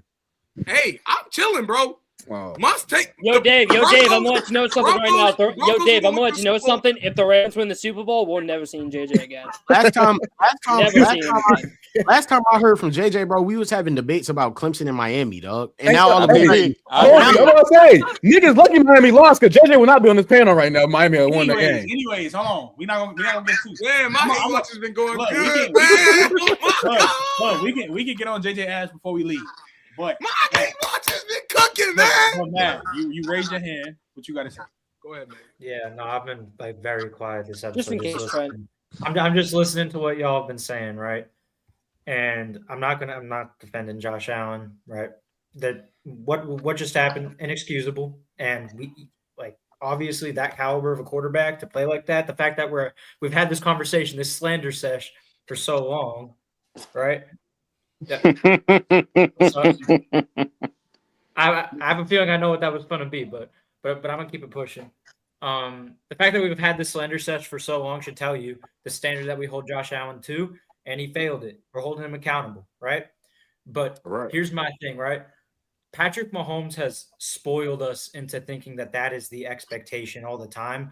Like, we're not going to act like there hasn't been multiple top 3 QBs that have played like dog in the playoffs. And even every quarterback you can name right now, right, other than Mahomes, has had games. We could split hairs all we want and say, oh no, it wasn't as bad as this. They've had bad playoff games before. They have. Lamar Jackson has had bad playoff games before. Joe Burrow has was somewhat pedestrian, you could argue, in his first playoff run. Justin Herbert, obviously. CJ Stroud, 100%. Like, we could use this for anybody. All right. But here's the problem. Here's the problem, though. Yeah. The entire season, niggas was mentioning Josh Allen as the best quarterback in the league. And I'm not legit. going the entire season. People had the nerve. People had the audacity to mention him in the same breath as Mahomes, bro. That's crazy. We're seeing what Mahomes has done his entire career, dog. I'm about to say, who here said that? Yeah, I was about to say, who was that? That's you, why we get him BK? that type of slander. Did you say that, BK? No, and B. That's why we get him that type of slander. Okay. I was about to say, because I know me and Dave never said that. Hey, I hear you, and I agree with you. All right. I'm just saying, like, every other quarterback, as long as we agree Mahomes is one, right? We could split hairs all that we want, but we could go back and forth on who's going shit for shit, right? Lamar has had shitters in the playoffs. Allen has had shitters in the playoffs before. Like, we could literally do this for everybody. So I just don't know why. Like, has anybody's opinion on Allen changed? Actually, let me just ask that. Nope. Yes. I always felt this way about him. Okay. All right. B, where do you have him ranked? I still have Josh him too. Allen? Yeah. I still have him too. I got him about two. I got him about 2 or 3. Yeah, that's fine. For My real, for opinion real. on him. Yeah, I feel like that's the range where it should be. I feel like Joe Burrow doesn't get the respect he does. Like he's honestly like him. He's honestly him. Like Joe Burrow is one of them guys. Like he should be mentioned in the same breath as Josh Allen. Jackson, bro. No. And I will say this: Joe and Josh are closer than Pat and Josh. This is not directed to anybody here on the panel. I was in the Discord. By the way, join the Discord if y'all haven't done that. For sure. I was in the Discord on the VC. We were watching the game. Immediately after, I don't know who it was, but we were talking about y'all don't hold Lamar to this standard. But we shit talk Lamar whenever he done this until the second half started of the Seahawks-Niners game. I'm sorry if you're one of those people. I'm sorry just to call you out. You're a dick sucker. If you see Josh Allen play like shit. And your immediate thoughts is Lamar Jackson. When he's in Cancun, bro, I'm sorry. You're just a dick sucker. I'm sorry. Thank you, but that's just damn. That was one of my biggest problems with people, bro. We can hold him accountable though. It's a genuine assessment. Like I think Josh Allen is a great quarterback talent. I feel like the media and the Buffalo media, of course, and the fans, like they and NFL media too, like they really like. They elevate this dude to almost a high horse where I feel like he just don't deserve yet. Like, Bro, watch shit. Bro, look at what happened after the game. Josh Allen get to crying, talking about some. I let my teammates down. Yeah, you did.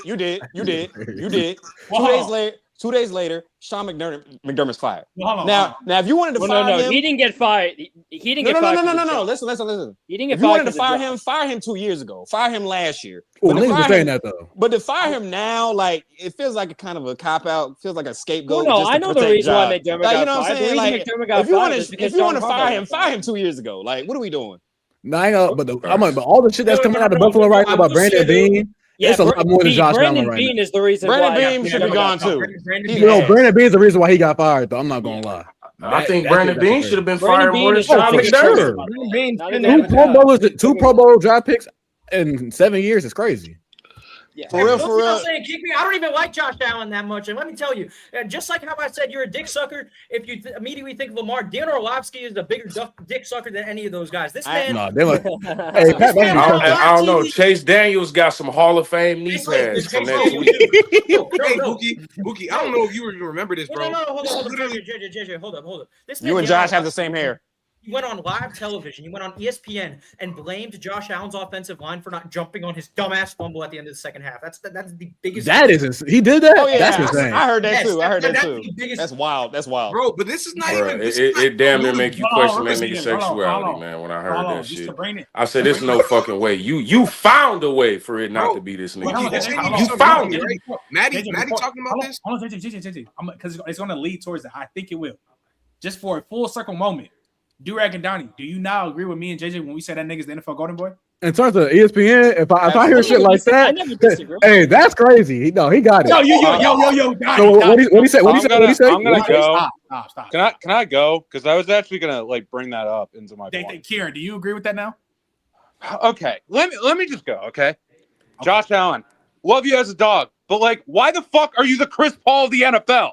Why? Why does this happen every single time? I pick Chris Paul as my favorite player. He fucking sucks and chokes in the playoffs. Josh Allen chokes in the playoffs with the golden opportunity to go to the fucking Super Bowl, and he doesn't fucking do it. And then you see Chase Daniel, and Dan Orlovsky saying, "Oh my God, you gotta feel bad for Josh Allen. The lineman should have picked up the fumble." Fuck you. Josh Allen played terrible. He played terrible. He was terrible.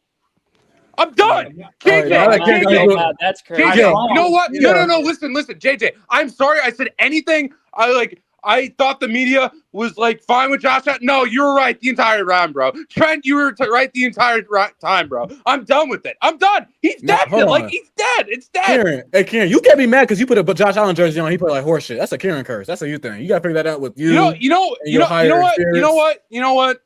Shut the fuck up, okay? Hey, but Mike McDaniel. Hey, come on, man. Hey, Mike McDaniel. I got nothing for that. Daniel to the bay.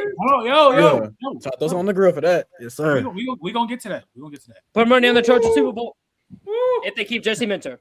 That's not happening. Hey, Bookie, Bro, you good? I'm gonna say Yeah, this, you're bro. probably right. They probably won't. Wink Warren will be there though. Bro. Okay, I'm good now. Last thing on this, bro. When folks been knowing about this man Josh Allen being protected through this media ever since that arm punt. So for all you guys to be talking about Dan Orlovsky now and Charlie Woods, this blah blah. I don't even know what his name is. I'm not even gonna cap. I don't even Chase know. Daniel. No disrespect, bro. No disrespect. For all you guys to be talking about that junk now, when that junk been the story his whole career, ever since he became who he was, whatever that is, right? now y'all switching up. This is crazy. Hey, at least y'all are finally seeing the light. This game broke me for good, bro. Like That's your fault. Stop that. Stop it. It's my fault. It's your fault. You cursed the Steelers with your buffoonery. Oh my God. You went and put a Josh Allen jersey on your TikTok, and Josh Allen went and play like some Miata. That's on you, brother. Listen, Josh Allen is like that. Jordan Mike McCarthy club. That's your conversation.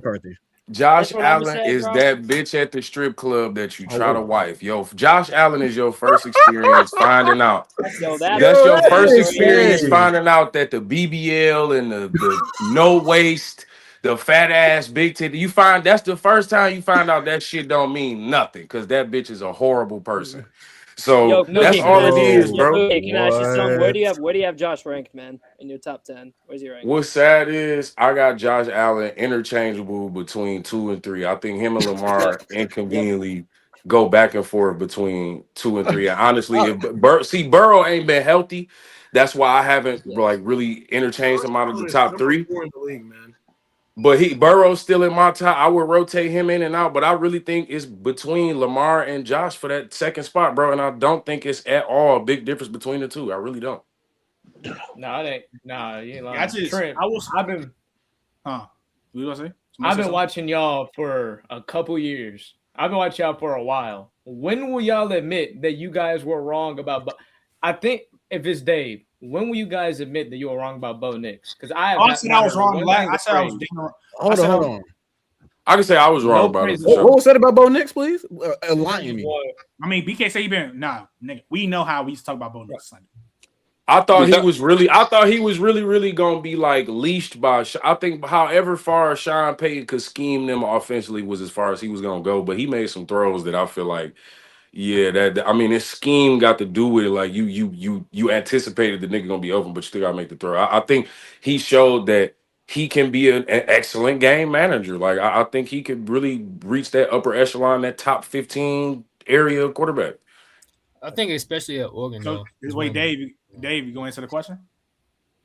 I think he's cool. You know, he made good plays. I'll give him his props because some of the plays he made, like, okay. Maybe I go back and watch a little bit of some Bo Nix film. But he also made some plays in that game. He outplayed Josh Allen for sure, but it's not acting like he's had a perfect game because he has also some Will very Jordan down Humphrey as sold well. him on that touchdown. Jordan Humphrey dropped the touchdown. No, yeah, he did. We had no run game. Troy Franklin was out of the game. Evan Ingram is a no-show. And Bo put the team. That was him. And Cortland Sutton was a no-show the whole game. No, Bo was good. He had great moments. But he also has not been that good. And he had a broken. No, he hasn't been that good at all. I just don't think Bo Nix gonna be this upper echelon type of guy. Like Boogie said, like top 15. Cool. But would I be crazy to say that he's QB2 in this draft class? Yes. Hell yes. He's not better than Caleb. I know JD got. He's not better than K. We don't got bro Caleb. Drake and JD is just better than him. Yeah, Drake and JD alone. He's not better. End of discussion. End of discussion right there. He's a cool QB4. If he was on that Patriots team, that's a good ass draft class. So QB4 not even a slay. And if he was on the Patriots team, if he was on the Patriots team, can we stamp that Bo Nix is top 20 though? Can we? Is that a high bar? Wait, QB. Wait. Sorry, I was lagging. I didn't hear y'all. I don't know why you're trying to read. I don't know why you're trying to read this conversation back, bro. He top 20. He is top 20. I ain't gonna lie, I can't even really name 20 quarterbacks on my head. Can you say that like he's top 15? He's more top 15. He's a top 15 quarterback. He probably is a top 15 quarterback. Probably is. He's a top 15 QB. It's also unfortunate he's not going to play next week. That nigga didn't like business either. Yeah, I'm not gonna lie. If he was playing in the playoffs, then we'll to speak about that real quick. Nah, I feel that's niggas. You hate to see it. You hate to see that. I don't know what if I'm Bo Nix, bro, I'm crying. No, I've never seen the division. The last game, the Neil, bro. The second to last play. you break your fucking ankle, bro. It was on that QB power. I cried that night. Like real shit. But look though, before we move on to the last game, and actually hold on, before you get to what we're about to bring up, let me bring up these super chats. Appreciate you, Angie. Serious question: was that a catch or interception? Interception. That back camera view, it was a perfect view. I think it was obviously a fake. DR, I'm not showing that super chat. You're wilding, but appreciate you for the $2 super chat. And then Cam said, appreciate you for. He said, Josh has the best PR team out there of all sports media. Yeah, Bobby Wagner. Nigga said dive on the football team. Bobby Wagner. Bobby Wagner. That's a fact, though. Bobby Wagner. Donnie and David get that PR package after he lost out. Yeah, I ain't gonna lie. Josh shut up, nigga. No. Hey, I'm not gonna lie. Josh Allen's PR team, that shit is like. That shit is. Hey, like, Trent, no. What dude just said, he basically fumbled that bit backwards. They said jump on it. That's crazy. His PR team, bro, is like literally insane. Though. I seen Pat. That's what half his fucking contract got spent on his PR team. Why can't Herbert or Caleb have a part of that PR? Ain't lying. Pat McAfee pressed the shit out of Darren. Well, no, Herbert had half that PR team. Donnie, ever since Caleb Herbert has negative PR, I'm convinced. Ever since Caleb paid his both of them have no nails, PR. like people have been slandering him. So It's just, bro. His PR can make him president. I will say though, low key. No, I think Herbert has PR, but he makes them like talk shit. No, Herbert has no PR. Herbert has zero PR. Look, He used to have PR. Everyone hates Herbert. Look. Everyone Let's hates move on real quick before we get to the last playoff game. How we feeling about Mike McDaniels, the new OC for the Chargers? Wait, I think Mookie, Mike McDaniel is the OC for the Justin Herbert. Like now, you got to ask no excuses. Like this year was really none, and he still played dog shit. But like this now, like Zero. you got one of the best OCs in the game. Like, Hey, my biggest thing, Trent, is you got one of the best offensive lines in the game, bro. what I'm eager to see is because this is the first time McDaniel's gonna have a guy who can really push the ball down the field. I want to see how much more open his playbook will be. And now I'm actually very interested in who Salah's going to be. I do wonder a little bit because none of the Chargers receivers are necessarily like these crazy dynamic yak threats. And that's what he was dealing with a lot with in Miami. He had Tyreek, he had Jalen. Like Keenan Allen at this point is not that. Quinn Johnson, like he's okay at that, but not in any. You think he's okay? Like Ladd is probably the one, but even then, Ladd isn't like Ladd is much better at creating separation rather than getting yards after the catch. So I'm interested in that, and I'm also interested in, the McDaniels scheme does rely a good amount on your interior offensive line. That's why you notice, what Miami was trying to do with that interior offensive line last year. They drafted 2 guys in the top 100 at it. Obviously, it didn't work, but still. The Chargers' interior offensive line right now is maybe the worst in football. So I want to see how that goes. But if they can fix it up, I'm intrigued.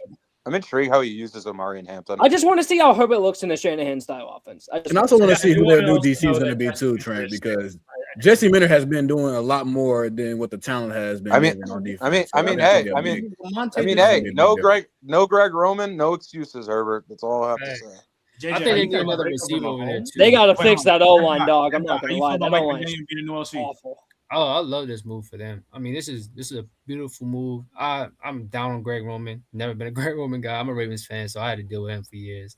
And we've seen these last 2 years for Justin Herbert. I mean, in the regular season, we know that he's going to have a great run game and schematic wise, but the passing game is dead. Like, it is not 2012 anymore. We're in 2026. So we already know how he is in the playoffs. Even though Justin Herbert did play bad, I still think having Mike McDaniel can really open up the playbook, man. I love this move for them. Now it's up to Justin Herbert, bro. Again, no more. There's been no excuses for him, really, because he had the talent. But he's if man for a reason. So, Mookie, how you feel about Justin Herbert? Not Justin Herbert. Mike McDaniel becoming the Chargers owner. We'll see. That is actually insane because I always felt like I'm gonna be honest, bro. I used to be a Herbert defender, but this was the year that I kind of was like, I'm really gonna decide whether I'm in and out on dude. And I was out on him as far as his last playoff game because he played like dog shit. But with this Mike McDaniel's schematics and him being, getting there, if he could orchestrate that run game, I don't know who said it, but I concur with whoever said the Chargers' interior O-line is fucking horrendous. I agree with that. I think them niggas could put me in the middle and they can have like more separation. But Mike McDaniels really speeds up the time clock on the Herbert experiment, bro. Like this is the year. If you can't be competent and win a playoff game with a great OC, a good head coach, a competent defense, like I don't know what I do believe that they could use a number one target and WR. I do think they could use like a big body. You feel me? Like, but Mike McDaniel's gonna figure that shit out. That's just his track record. So I think it's great, but I think it speed up the whole Justin Herbert timeline. He got to prove shit this year. Maddie? Yeah, I think obviously this is great. This is the best offensive line that Herbert's had in his life, probably. I mean, they do need a like a yak weapon, I think. More, yeah. Oh boy, yeah, no, that would be nice. But I do think like the interior line is bad, but I do also think that like a guy like Mekhi Becton, who I know was terrible this year, a lot of that was due to the fact that like especially him, Mekhi Becton in particular, you put him next to an elite tackle, he plays great. We saw that in Philly with Jordan Mailata, with Lane Johnson, and Joe Alt and Rashawn Slater were both just hurt this year. So I think that alone makes him better if those two are healthy. Also, if I'm the Chargers, I'm throwing all the money I want at Tyler Linderbaum right now. Pay him $1 billion. No. Billion. Pay him $1 billion. I think he's going to the Giants. Don't take Linderbaum from us, man. Don't take Linderbaum from us, man. Please. I think he's going to the Mike Giants. McDaniel, like I've always been a McDaniel guy. I thought he was always like underappreciated for what he did, just because like he looks weird and whatnot. People have just found different ways to hate on him, even though he's one of the best offensive minds in the game. So, JJ, how you feeling about this hire? I'm sad. I'm gonna say that. I wanted him as ROC, obviously. You got Tommy Reeve, gang. I wanted him as ROC, obviously. I think Mike McDaniel is one of the best offensive minds in the game. I think the way that he schemes up is very well. He does that very well, and when he's able to get over there with Omarion Hampton, because they just got a new running back, obviously, a young guy. We don't know if they're going to re-sign Najee. We know what happened to Najee, obviously, but they get another guy so they can run a dual back tandem system over there. Get kind of bolster their offensive line, man. We could be looking at something that's going to be really good in the regular season that possibly can translate to the playoffs. Now we know how we feel about Herbert. There's a lot of stuff that Herbert was dealing with even in this game. Where this like I said, even during the game, it's like some of that stuff is inexcusable.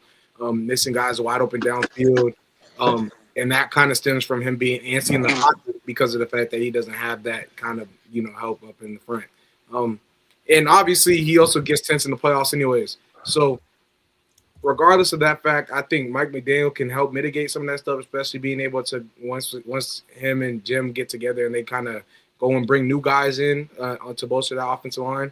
But looking, into the future for them, I can see something really good, building up over there. I think Mike McDaniel can make Jim Harbaugh's run schemes that much better. I think it's gonna be better for the receivers over there too. They're gonna be able to get off more in Lab McConkey, even Trey Harris. We might see him a lot more next year. And obviously Quentin Johnston just put together another good year for himself. So when we see that all happen, it could be something real beautiful for them. We just got to wait till the playoffs to see if it's really going to translate like that, though. So. Who hasn't talked about the OC? Me. Karen, go ahead. Personally, I love it simply due to the fact that Mike McDaniel won't be in the media because people slander him all the time in the media for I don't know what it is. I guess it's like a personality thing, but yeah, I love it. I'm excited to see Omarion Hampton. I thought Vidal played solid last year when he got some touches, so maybe he can be the next. Like it could be Mostert and HA, maybe not to the same extent, but we can see. And for Herbert, there's no excuses at this point. Like you got one of the best OCs in the game, which it's funny because like I wanted McDaniel to go to Atlanta, but I did too. Right now, he is the best OC. I wanted him in Tennessee. I thought that's what I said. I wanted him in Tennessee. We're not talking about just play callers. We're talking about OCs. I think he's the best right now. Hey, oh yeah, I agree. Yo, so why the report just came out? Shout out our dog Mike Ruffalo. Yes, sir. Friend of the show. So JJ, right? It was just a report that he reported, right? That in 2023, that John Harbaugh badly, like he wanted them to get Puka Nacua, but the front office ended up going away with his wishes. They didn't draft Puka Nacua. Wow. You said John Harbaugh Yeah. with the Ravens?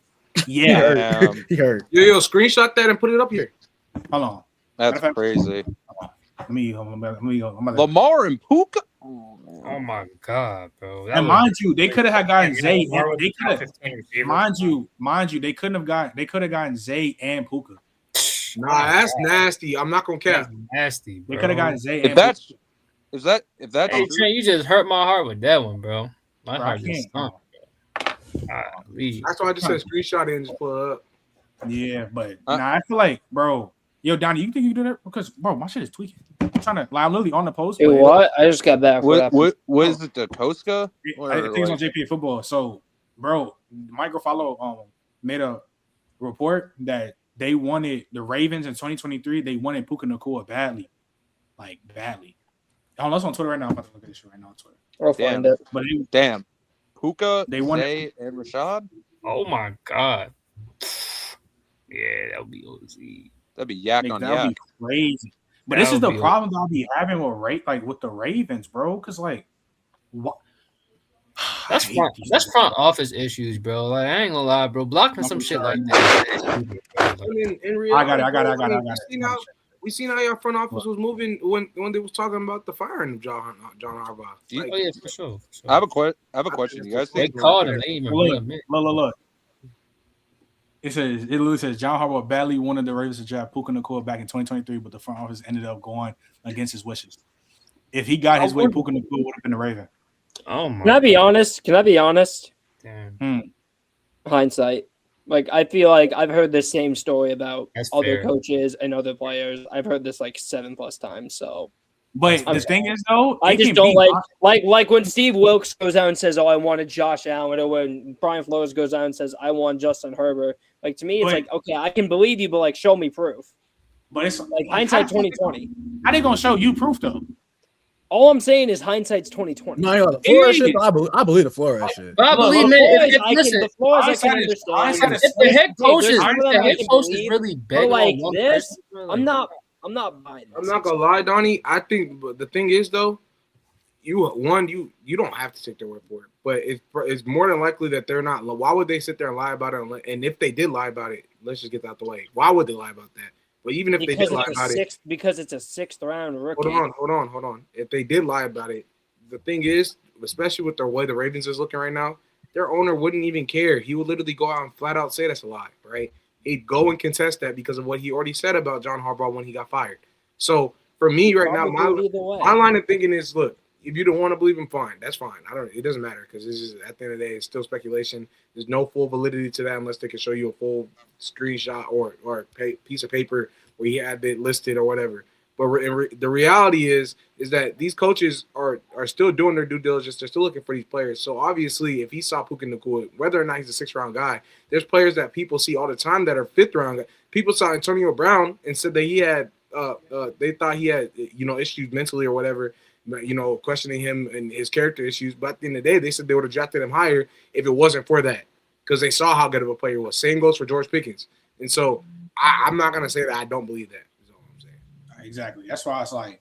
I'm sorry. I just feel like I've seen this story so many times. I mean, the reality is you're gonna see it even more after this. But it be true. Like bro said, like Thunder said, he said that. Even we all know this to be true that Kyle Shanahan wanted Mac Jones over Trey Lance. That's not something new. And the only reason why I feel like we even believe that is because we knew that he was supposed to go there too. So, I mean, it is what it is. All right, but moving this shit on. Shut up, Flam. Yo, Flam was good. Flam, you need to come on. Got to bring you back on next week for sure. But or if you prefer it now, I'll send you the link. But moving on, last game we're going to talk about Rams Bears, bro. Good googly moogly. Rams shouldn't have won this game. They shouldn't have won this game at all. But Durag, to start off with you, crazy ass game. What, it went in overtime, right? Yes, went into overtime. Went into overtime. Nigga Caleb had one of the best throws literally ever. Yeah, that was great. But he had an insane moment, just hella inconsistent, and then DJ Moore did that dumb shit. So what was your thoughts about this whole game in general, bro? First and foremost, DJ Moore, Hey, we'll see you in another team next year. You Have can't fun show with that. Fernando You Mendoza, can't show buddy. that clip on tape in the biggest moment of the season, and your star player is jogging on his route. The shit was piss poor effort. You can't excuse that whatsoever. In terms of Caleb, an insane throw, but the inconsistency still show. And that's the biggest thing with Caleb. I feel like he's so close, but he's so far away at the same time. And if he does figure it out, the shit is gonna be very scary. Like that shit is really scary. Just the natural talent he's able to have, it's insane. In terms of the Rams, it's back-to-back games where Stafford, has struggled for about 3 quarters, and you come through with some clutch plays and shit. Caleb not close, by the way, either, John. No, so he's close, but it feels like he's close, but I feel like it's so far away at the same time. But even still, Yeah, Stafford, I'm just hoping that. Go ahead, Dave. Go ahead. I'll say, but Stafford, you can't be playing like you played against the Rams, against the Panthers or the Bears against the Seattle defense. That's not gonna cut it. You're gonna need a complete game for Stafford, and that's probably my biggest takeaway because Seattle, they looking at this last couple of games, and you already had 2 games in the regular season with film on Stafford, and you probably, I think Mike McDonald might be licking his chops right now. JJ. Ooh, I mean, man, I'm not gonna lie. I stand on what I said, bro. I almost added Caleb to the list, bro, because he was about to get packed up. I'm not even kidding. The way he was playing, y'all, I was finna add him to the list, and the same way y'all see me talk about Josh Allen, I'm not gonna lie for you, my boy Caleb. It would have been over with for you, man. Being honest, because there's a level when you start talking about players, and that they can go and grow from these inconsistencies, but Caleb was about to get added to the list. That leads me to getting him in that territory with Josh Allen. I'm just telling y'all that. And so Caleb, obviously, he makes insane throws, man. When we watch him, bro, outside the pocket, off platform, he is literally insane. You know what I'm saying? But the problem what I'm looking at is that people are gassing him for doing that, but aren't talking about the stuff that he needs to be able to do to win them football games, which is still being able to stay inside that pocket and deliver a strike when need be, okay? When I need you to stand tall and go throw a football, line drive to your tight end, I don't want to see you overselling him by 40 yards. I just don't want to see that, right? You're the number 1 overall pick. We give you grace right now because this is your second season in the league, and you've already grown from what you did in the first year, just based off of, them putting it together with a bunch of new players and stuff like that. But in reality is this. I need to see you in these next few years be able to go and sit there and stand, and being able to deliver the ball when you need to, when it's properly due for these guys, right? Because y'all have a lot of meat y'all leaving on the bone because y'all can't get regular first downs because you have to go sit there and run. It's almost like Luka when that man Luka can't sit there and shoot a regular catch and shoot 3. He got to go and move his feet before he shoots, right? Why do you have to go and run to be able to do that? And so, man, you are talented. You got it all right there, bro. You throw a freaking steamer for a dude to your size too, man. I'm telling you, he's about throwing the ball 60 miles an hour from 60 yards away. But there's those things that you just need to work on that are specifically just needed for you to be able to go and be the guy that the Bears need you to be so they can win these championships. Y'all have the window. Y'all have the contracts. Y'all have a favorable contract situation, actually, in my opinion, for amongst the league. Y'all have the coach. Ben Johnson still growing. Yeah, Ben Johnson. I feel like Ben Johnson is definitely partially due for the reason why they lost that game, especially in those situations right there. But reality is this: at the end of the day, you're still on the field. Ben Johnson is still calling a bunch of great plays, and there was positions where you sat there where it was 2nd and 4, and you caused it to be a 4th and 4 because you can't deliver a regular slant pass to your tight end. That is a problem. That is not something. I don't need you to run to the right or run to the left so you can deliver that pass. I need you to stand still and be able to do that. Because when you can do that, no one's going to be able to stop you. I'm not even kidding. So that's how I feel. And salute to the Rams at the end of the day. I mean, y'all still found a way to get it done. But y'all clock is ticking. I'm not gonna lie, I won't be gassing this run though from Stafford though. I won't be gassing it. Y'all clock It's not been good, especially for someone for whoever 48 or whoever was to be sitting there and watch this man take off 20 yards backwards while 3 defenders are coming in his face, and you don't sit there and go and pick the ball off after he literally that is you are terrible. And that's what I've been telling y'all about this Rams defense.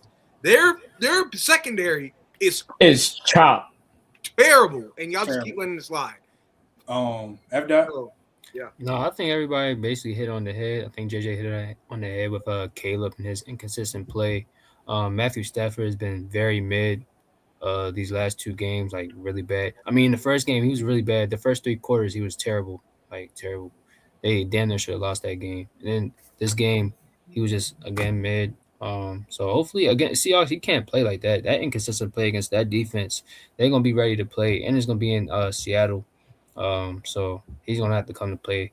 But the Bears, I think JJ basically hit it all on the nail. They're gonna be fine. Ben Johnson, he's my coach of the year. I think just what he's been able to do in 1 year, kind of rally up that team, change the O-line. The O-line got better. The receiving cores, the draft that they got, I think it was a great draft for them as well. The rookie running back, they got Rome in there. They got what's his name? Monanga. Yeah, Monanga in there. Yeah, bro. And my guy from Missouri, what's his name, man? I forgot. Luther Burden. Yeah, Luther Burden, bro. He's nice too. So I'm really liking the Bears, and I think their defense is solid. Dennis Allen, shout out Dennis Allen. I think he deserved a lot of praise as well. He had a coaching masterclass. Like he was on McVay as McVay was mid as hell this whole game, by the way. Like I ain't lie, Dennis Allen, he outcoached the fuck out of McVay. Shout out. McVay was coaching scary too. That shit pissed me off. He was coaching that scary. shit. That 3rd and 6 where he just ran the ball, that pissed me off. Okay. Let me read this real quick. Shout out my dog Miles. He said, "Oh my god, Bama stamping Indiana is the best college football team ever." But nah, he not. Miles, he really not. He just doing that shit for a little gimmick, bro. That's all he doing, bro. He just doing that shit for a gimmick to do that bullshit, bro. He got it. But appreciate you, Miles, for the super chat. Well, Matt, let's talk about this game. Yeah, the one thing that we haven't really hit on yet is that Ben Johnson still has a little bit of Dan Campbell in him. You need to take the points. Like, yeah, that's true. Like, I get it. DJ Moore, like that ultimately lost him the game at the end. But just like, if Josh Allen doesn't fumble at the end of the second half, the Bills maybe win that game. That's 3 points that they give up. That's 3 points that the Bears could have gotten, right? So, that's again, year one coach. He did amazing this year, amongst a lot of great year one coaches. But other than that, we pretty much just hit it on now. Hey, it's not too long for Roma Dudes to get a Cam Newton at it soon. Man, no, chill on. Man, he did a lot of shit. Hey, don't run.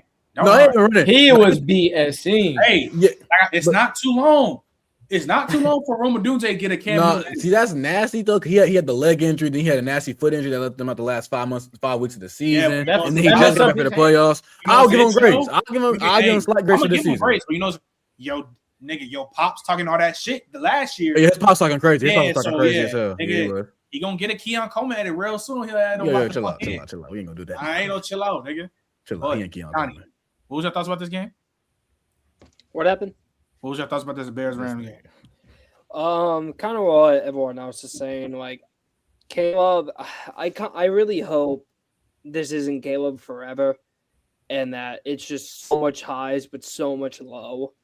Like, because truly he will be in the conversation of, one of the biggest, not necessarily what ifs, but like wasted potential player we've ever seen if it continues this path. I'm going to hope that it gets better in a year 2 Ben Johnson offense.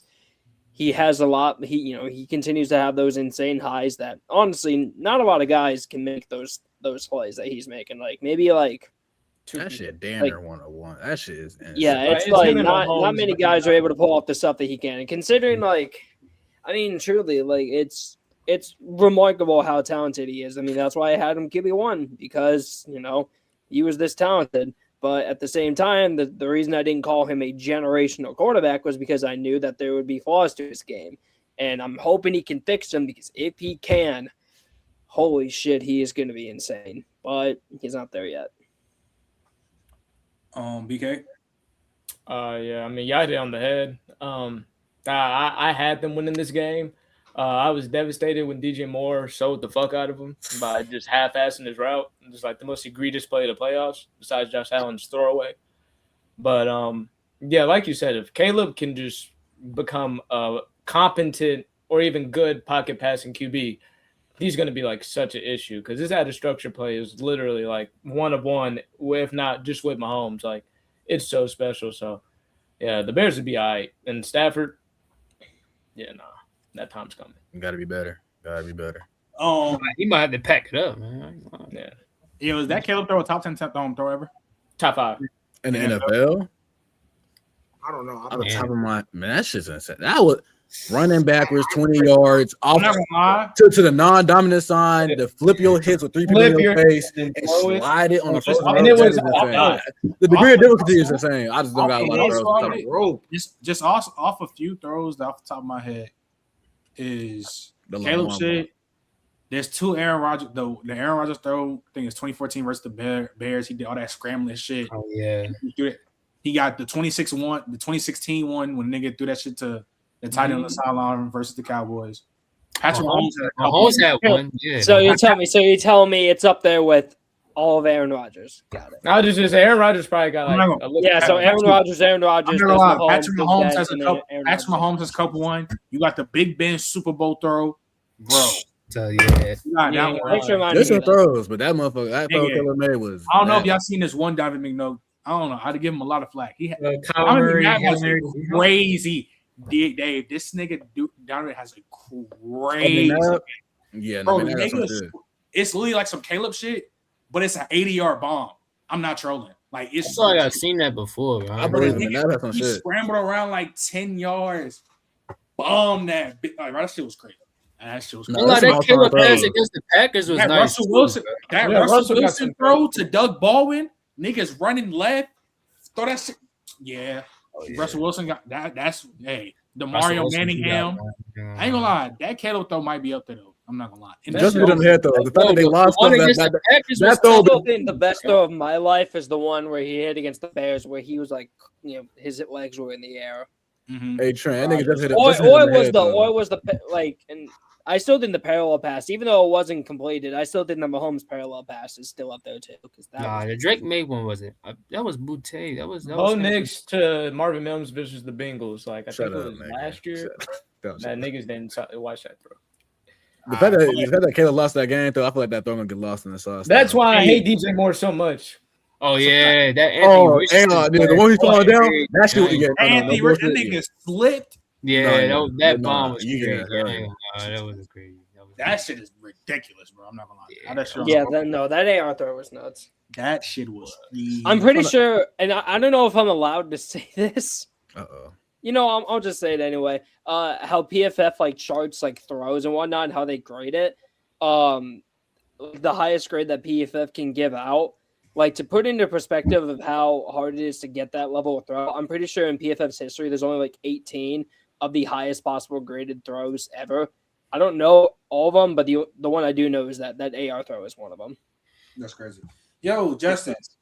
Hopefully I don't get in trouble for that. That Kayshon Boutte catch and the throw was crazy. He's still not wide receiver but shout out Kayshon. Absolutely. It wasn't. AJ, let him do it. He had his own case, AJ. Let him have his own case. Like fam, like let him. Wait, Trent. LSU is still wide receiver. Yeah, I didn't know. No. Goddamn fucking right. They got you got 2 Decepticons in the incoming. Change, nigga. I ain't changed. Like, it's gonna change. Carno Tate, Jeremiah Smith, Chris Henry Jr. Real scary. And when it happened, it happened. Nigga, the fuck? You already know how you wide receiver you though, so I don't even like. But wasn't he fake? You already know he was mid you running back, you wide receiver you. Who was that? No. Boutte was good. Boutte was last year was trash. He just had a really bad. Bro, I'm not. Kayshon Boutte had that phenomenal 300-yard game. We gave him number 7. Niggas start betting his overs and going under. That nigga is not wide receiver you yet. Let him have a good year of football in totality, bro. Let him stamp himself, bro. Like he had a solid year this year. Solid. I'm supposed to stamp. That's wide receiver you. Ain't gonna lie, when Carno Tate, Brandon Ennis, them other Decepticons coming in, you can't be picky. You can't be picky. You need all the help you can get. I'm just saying, you need all the help you can get. Brandon Ennis. So Brandon Ennis can't be better than Boutte? That's a great bar, right? Phenomenal bar. I love the bar. Brandon Ennis. Yeah.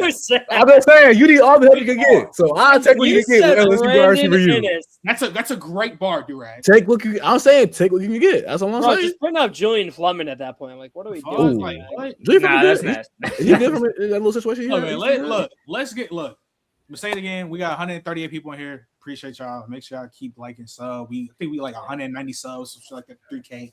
Keep subbing, keep tapping in. But before they head out, obviously, conference championship time.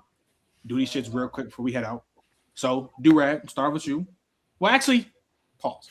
Does anybody think Jarrett Stidham is going to beat the Patriots? I'm not gonna lie. I don't think it's obviously the Broncos fans. BK, put your hands. He's a Broncos fan. So if anyone here want to bet 20, I'd put 20 on it right now.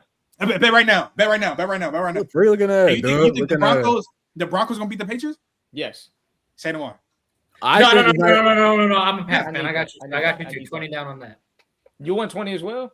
Yeah, Pats fan. Well, anyway, If we're thinking at 20, bro, I don't know, bro. I don't. Okay, it sounds sweet. Will Campbell just got his ass fried by Will Anderson. What the fuck do you think Nick Bonito is? You still on Nick Bonito? Yes. You do that. But I don't think it's as far stretch as people make it out the same. Bro. I just don't know how much of a. I don't want to say that word. Bro, Drake just stunk it up for what did he have, bro? Y'all have Jarrett Stidham at quarterback. Hey, I'm saying Jarrett Stidham better than CJ, so shit. That's fine with me. All right. That's my thing. I don't know how much. I don't know how good Jarrett Stidham can play. If Jarrett Stidham plays regular, I can see an avenue where the Broncos can win this game. I will go Patriots. I'll go Patriots though. No. I am telling y'all right now, the Patriots lose this game. Good.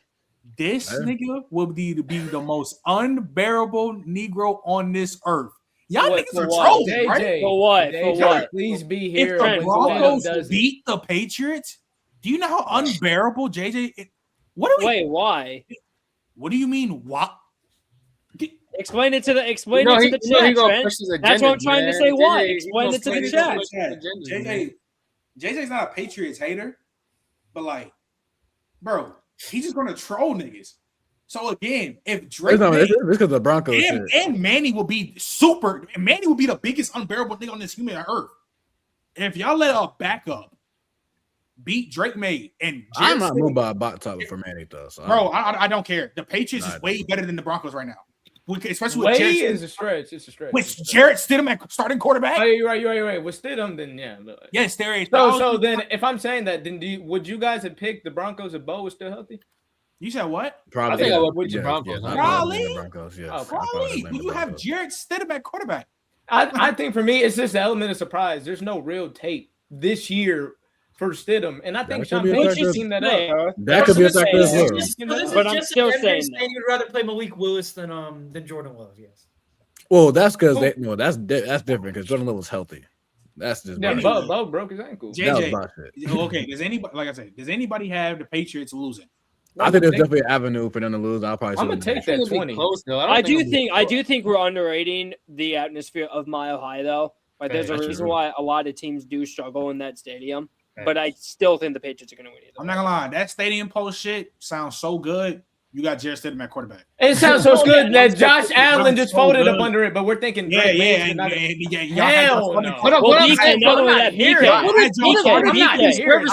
I saw Brady fold under it twice too. That's what I'm saying. Like, what are we talking about, Josh? You're telling me Josh Allen? It's not sounding too crazy. Was Von Miller? Why are y'all biting out? I'm still picking the Pats. Hold on, JT. Number one, nigga, this Broncos team is not no fly zone. Number two, against the Patriots, y'all last game y'all just played, y'all had y'all starting quarterback for 2 hours. Y'all don't have him anymore. He broke his ankle. So again, that stadium post shit sound cool. So, I mean, it sounds good. It is a high atmosphere. Nigga, I don't give a flying fuck. Double-digit win, move on. You think it's gonna be a double-digit win? It should be. Jarrett Stidham is playing football. All right, I'm gonna say this. For me, if Bo Nix was playing, I promise you the Patriots was losing that game. But the reality is, the Broncos' offense is not good enough for them. It's literally the same story now, aside from them having actually good O-line. They are now have the limitation of the quarterback and have to rely on their defense to be able to help them win this football game. Now, look, that defense could definitely do it. But I don't know how much confidence y'all really have in Jarrett Stidham. Me, myself, I don't have that much confidence, but I'm still going to ride high and say that Marco's going to win. They just turned Josh Allen over 5 times. The reality of the situation, though, is I don't think that they're going to be able to go create enough offense to the level of what Bo Nix was doing, which wasn't a lot, for them to be able to go and win. Patriots. You got to think, though, JJ, just to think of the amount of backpacking Bo Nix had to do this past weekend. Now right, but all that stuff is coming in the fourth quarter. I know, but just think he was playing good though. Okay. He did all that. Him in the 2-minute drill is a different quarterback from him playing. Right, exactly. And then now you replace that with a bot. The game's over. You're not. The game shouldn't be close. We did bet the 20, right? We should. We bet the 20. Okay, Trent. Saying the game shouldn't be close. What do you mean by not be close. What do you mean by that? It should be like I will have the Patriots winning. Who do y'all think Drake is? I will have the MVP candidate. I don't. An MVP candidate. Personally, an MVP candidate. I think the Patriots should win by over 10 points. Simple. Okay. They should win by 2 touchdowns plus. To me, you have Jarrett Stidham at quarterback, and the Broncos' offense already ain't been looking good. We just saw the Patriots give up so much pressure to the Texans. The elite defense. We have the best rushing defense in football. We have I saw how y'all rushing defense looked last week. Yeah, James Cook was on that. Nick Benito had 2. Well, no, come on, bro. James Cook was all over that shit. Like, watch. James Cook was all over that. Y'all run defense better than the Texans? I don't know. I think our defense better than the Texans. Yeah, defense not better than not better than the border patrol. Cut that up. And yeah, that's just me. I think it is. Oh, yeah. It's definitely just you. Anyway, so let's go to the real game now because the AFC Championship was played last week. So, part 3, man. Part 3. BK, I'm gonna start off with you. Part 3, Rams, Seattle. What you got? Seattle. Donnie. These games are going to be good. You know, both the first 2 games was the last second. They both came at the last second. I think my brain is telling me Seattle. They looked more efficient. The defense is on fire. Mike McDonald doing his thing, you know. Probably arguably the best defensive coach in football right now. You know, what he's doing with Seattle right now. But my heart is telling me to go with the Rams because that's who I picked at the beginning of the year. So, JJ, I'm going with the Rams. Maddie? JJ got it, bro. That's for you, JJ. I don't Maddie, trust Sam Darnold. I don't, but I don't know. After seeing Stafford last week, I'm starting to think that we might just get Sam Darnold in the Super Bowl. So I'm gonna take Seattle. Wait, Matt, you're telling me you wouldn't want to watch a Jared Stidham versus Sam Darnold Super Bowl? Peak. Oh my God, that'd be terrible. Jesus Christ. I mean, Jared still can't be that much. No, he should love, bro. He's not that bad. Yeah. He gave me that much. He gave me that much worse than the last time. No, I do think we can all agree the most fun Super Bowl to watch would probably be Rams Patriots, right? Would that be the most fun to watch? Yeah, that would be like the Super Bowl rivalry, MVP versus MVP. Yeah, that'd be pretty fun to watch. What's I about to say? FDR, who you got? Maddie, did you go? I think you. Maddie, a Patriots fan. Oh, he Patriots fan. My fault, gang. I'm going probably Seahawks, bro. Probably Seahawks. All right, bet. JJ. Oh, we know who he's picking. Come on, bro. Mike Mack. I'm not gonna lie. Am I the only one that's picked the Rams? That Rams defense, they got a crumb on what they about to do in that passing game, bro. Let's get it. Jay Stanray cook Durant, bro. Oh my God. Around now, with him, bro. Good luck covering Puka. Go ahead, go on today, bro. Good luck covering Puka and Tay. I got Seattle. Oh yeah. Durag, we got. This is truly a toss-up. I mean, even if you look at the numbers from the first 2 meetings, it's literally neck and neck. Stafford is worrying me from the last 2 playoff games he's played. At the same time, Sam don't have to do much in the Niners game, but I don't know what I'm going to get from him because I feel like in this game, Chris Schultz is going to really make him have to make those plays to keep Seattle in the game and win the game. Rams secondary is fish food. Seattle's interior O-line is fish food. Sam Darnold's fish food under pressure. I'll bank on Stafford coming alive on some Mickey shit against an actual good defense, and then I think Stafford gets in the dub. Hey Dave, I know you see K Walker go crazy, man. Yeah, maybe the interior, maybe they But even though the Rams' run defense is not as bad as the Niners, though, even though this Rams defense is yummy as hell, I do think that they actually bounce back and actually Stafford actually plays a good game, and I think they win in a row. There's, Seattle's been great on defense all year, but I will say there's one team that McDonald hasn't been able to stop, at least offensively, and it's the Rams. Yeah, no, it's hard. That is McVay as of right now is kryptonite. So, but chat, I appreciate y'all boys. Pulling up, tapping in. You know what I'm saying? Good ass episode. I appreciate Buki coming on. He probably gonna be back here next week. Make sure y'all follow Buki. His shit is Buki Woods. I'm telling you, that nigga been going crazy viral. That nigga Cam Newton react to his video and shit. Be having hella crazy dumb viral videos, bro. Make sure y'all. His shit is like Buki Woods. Just type in Buki Woods on TikTok, and you're gonna see this shit, bro. Like literally. But keep tapping in. You know what I'm saying? So the college show this week, I don't know.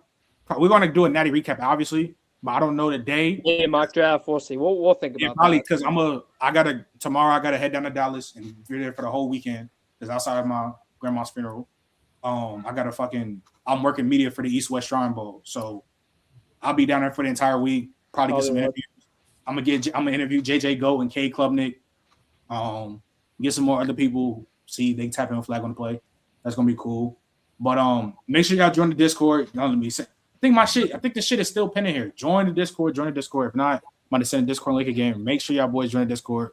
We about to be at 500 members. Like I said, we be watching tape, watching all the games that be going on. We don't be going on playback anymore because it got stopped. All right, we playback. We streaming the Discord. We having like 67, 70 niggas watching. Join the Discord. Join the goddamn Discord. And follow all the socials. Like I said, we about to be at 3K. Should been a great experience. Since my boys here, JJ, you got something to say? Been a minute. For first off, you know what I'm saying, RPD, grandma, bro. You know what I'm saying? Appreciate you. Appreciate it. Prayers and all that stuff, bro. So that's for sure. God bless all y'all for tapping in with us, even when I've been running. I've been on the run and keeping me out the pod, man. God bless y'all for keeping with us, bro. Man, we keep on going up. We keep on growing, bro. We getting at least to 200 viewers. I'm still watching y'all. Y'all don't even be knowing, but I still be peeping. I be tapped because, you know what I'm saying, I be behind the scenes watching to make sure we get stuff going, bro. But, I appreciate y'all just for still showing up even when I'm not here, when other people are not here, and just, going in and just talking about these games with us, bro. So just join the Discord, share this, keep sharing it, keep posting it on your stories, do whatever, share it to Twitter, you know what I'm saying? Post these clips, man, you know what I'm saying? Especially whenever you see these clips, bro, repost them, all that, and talk about the stuff that you don't agree with. When you see Early over there chatting, making, wild takes, man, go on Twitter, go on TikTok, and go make a response to that. You know what I'm saying? Get this to keep on going, man, because we appreciate y'all for being with us, so we want to see y'all grow, and we're going to tap in with y'all even more, too. So, you know what I'm saying? Much appreciated, y'all. Love all y'all guys on the panel right now, man. Just, let's keep going. Let's keep growing. God bless all y'all. Amen. That's what I'm saying. I'm saying, if you make content, you want to respond, you can come up here, bro. Literally, I follow BK. I seen BK because he was reacting with one of my videos, and then I seen his shit. And I got bro, this shit, this ain't no Hollywood, bro. You can pull up, bro. You want some shit to say. Oh, I don't know about that one. There's one nigga up here gonna be Hollywood, but hey, the rest of us, we stand out. I'm cooking up very soon for y'all, man. I'm telling y'all, bro. So we got some big shit in tune. Like I said, we about to be at 3K. Fuck with y'all boys though, and y'all always though. Since JJ's here, always gotta pull up the whole intro, bro. We out. Peace.